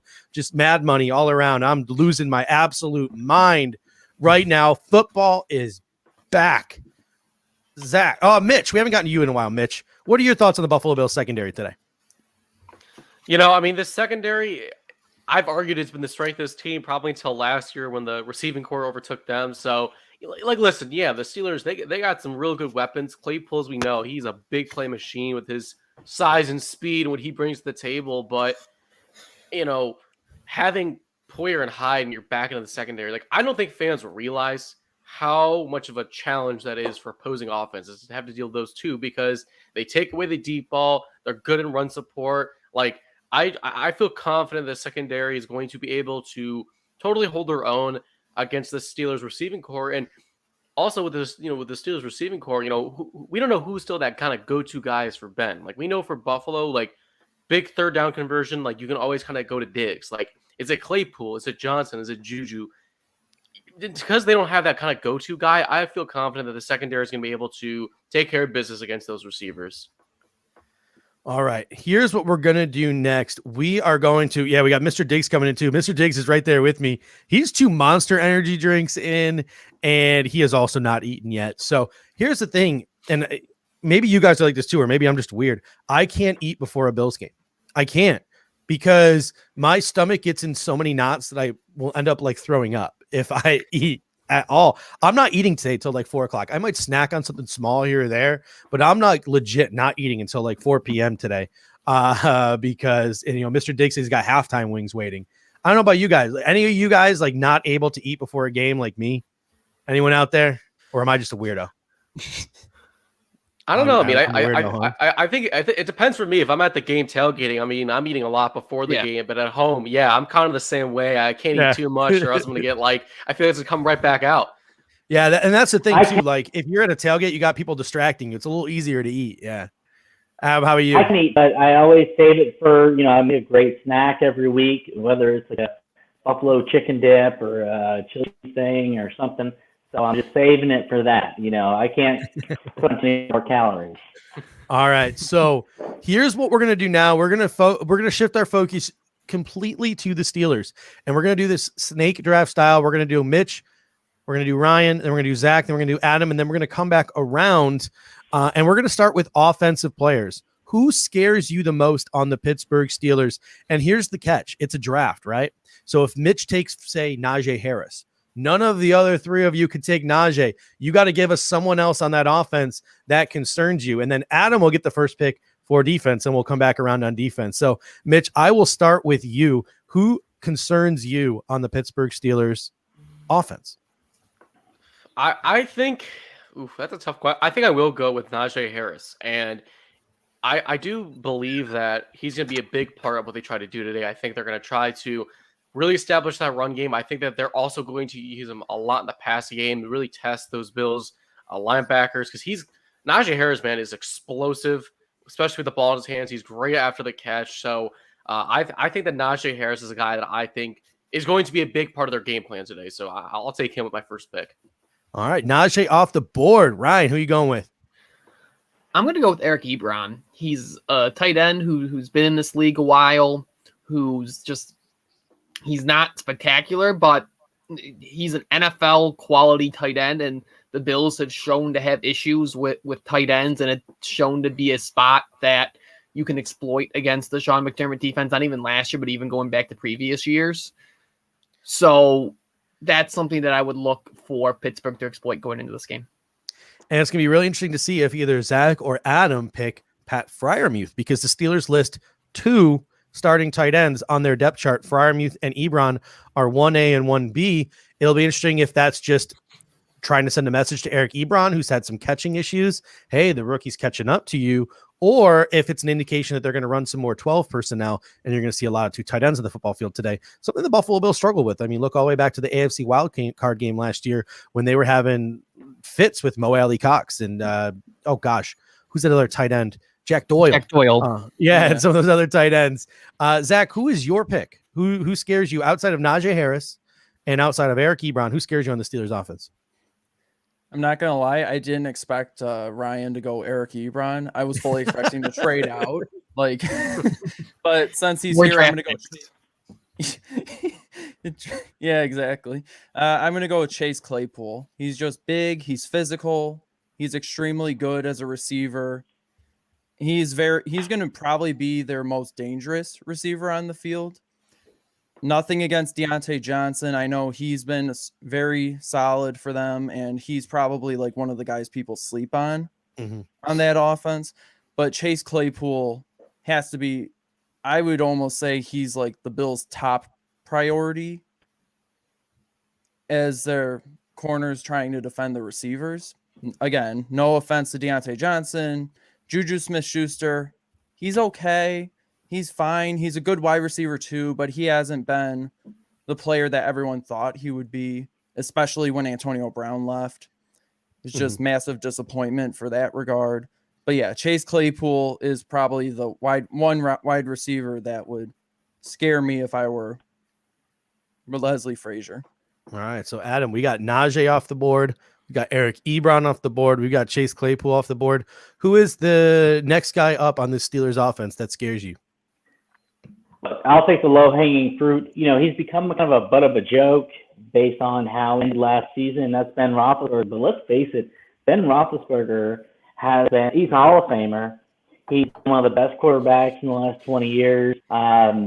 He has all of the knowledge. We're not going to fool him. He's got a lot of weapons around him. Yes, his offensive line stinks, but hey, you know what? He can get the ball out of his hands quickly. You know, if it was Sam Darnold back there, it'd be a different question. Ben Roethlisberger is dangerous, and I think we do ourselves a disservice when we kind of talk about the last couple games, and his arm is gone, all that stuff. We have a new offensive scheme, and we'll see what they do. That's going to be dangerous. And Roethlisberger, he's found a way to win over the years.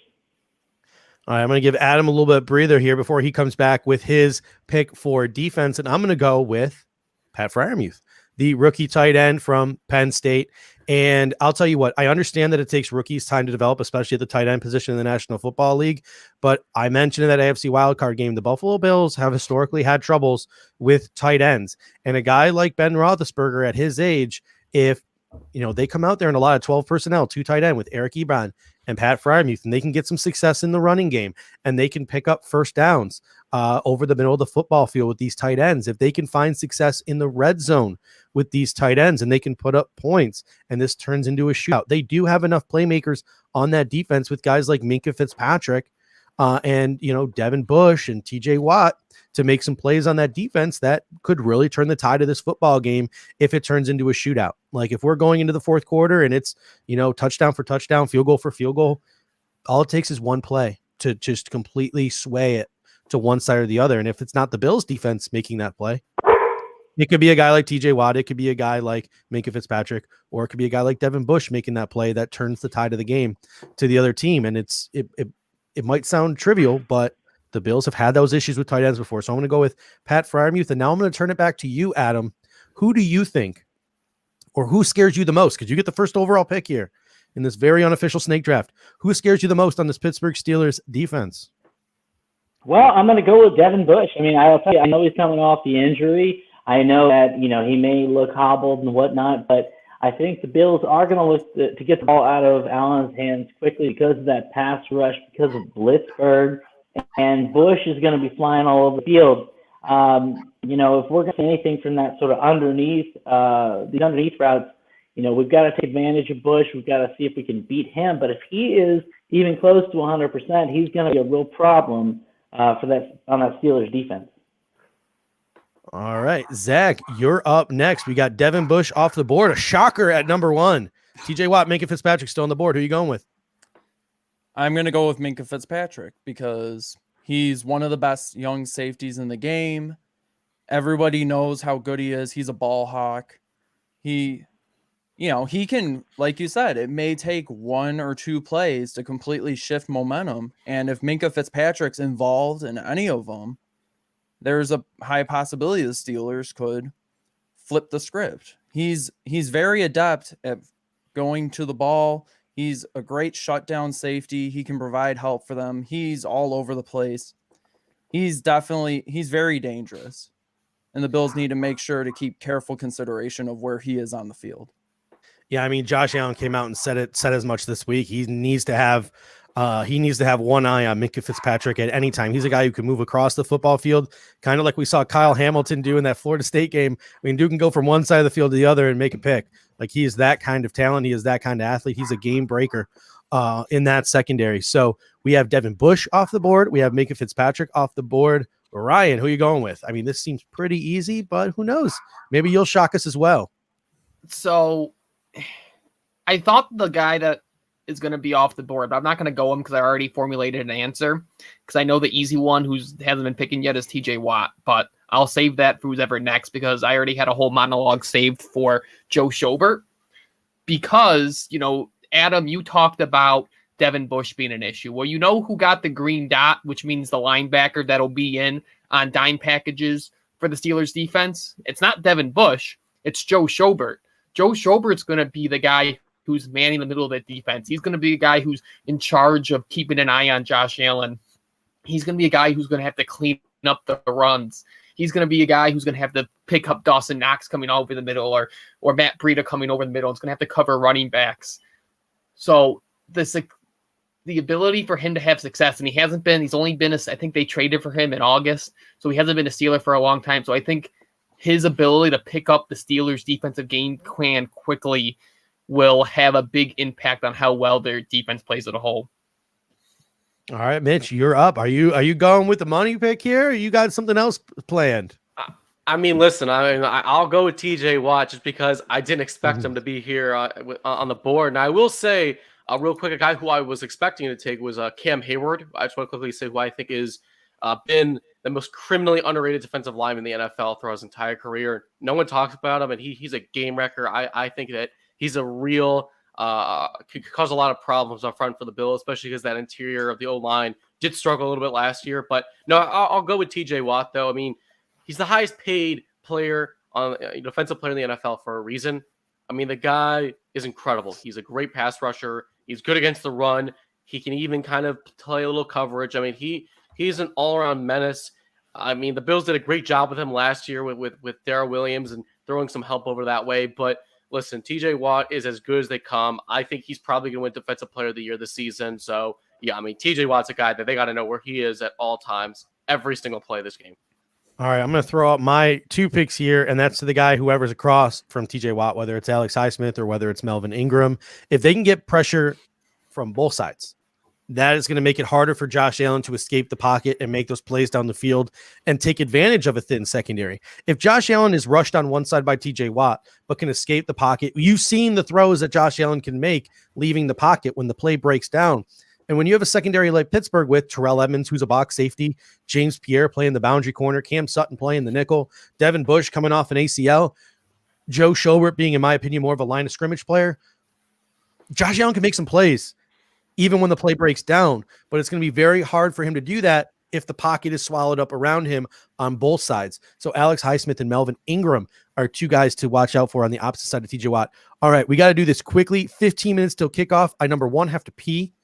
I, number two, need to pour a beer. And I, number three, can't remember whether or not I re-upped my red zone. So I might have to do that before the game starts. So game predictions, we will start with Ryan and then Zach and then Mitch and then Adam, because I feel like that might have been the order I've called on today from least to most. So, Ryan, we will start with you. What is your prediction for today's game? 31-20 Bills. I think it gets a little bit hairy early on, but Bills pull away mid-third quarter to fourth quarter. Zach, how about yourself? I'm going to say 28-24 because I know if I tried to say like a blowout or something, it would probably blow up in my face and it would end up being close. So 28-24 with the caveat that it's likely going to lean more Bills. All right. We got Mitch. Mitch, what's your prediction? I'm going 27-17. Bills win. A game that they generally control the entire time, but that the Steelers never quite go away. Adam, how about you? 21-19. We're underrating the Steelers team. The Bills will win, but it's going to come down to the last few minutes of the game. It's going to get hairy. You're going to see a lot of people biting fingernails. So Bills win, but it's going to be real close. Adam and Zach are probably more correct, but I don't know what it is. I'm feeling super confident. 38-13 Buffalo, 72,000 strong. 72,000 strong make it extremely difficult on the Steelers offensive line to get anything going. And because of that, their offense struggles. The Buffalo Bills ride the wave of that momentum on offense. Josh Allen probably throws the ball 40 to 50 times this game, breaks that 300-yard mark, and gets himself into the end zone, either rushing or passing at least 4 times. Buffalo 38, Pittsburgh 13.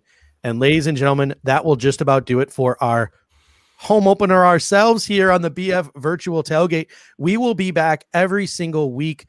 I'll kick things off every week, kick it over to the fantasy guys for 45. Then we'll have Alex Lucci on here breaking down the inactives. We'll be live from the stadium every week. There's a home game. Whenever there's an away game, I'm thinking I'm going to try to get some backers bars to come do a little 15-minute segment like Dan Mitchell did with us. And then we'll obviously have this esteemed panel with rotating guests every week. Gentlemen, it's been a pleasure.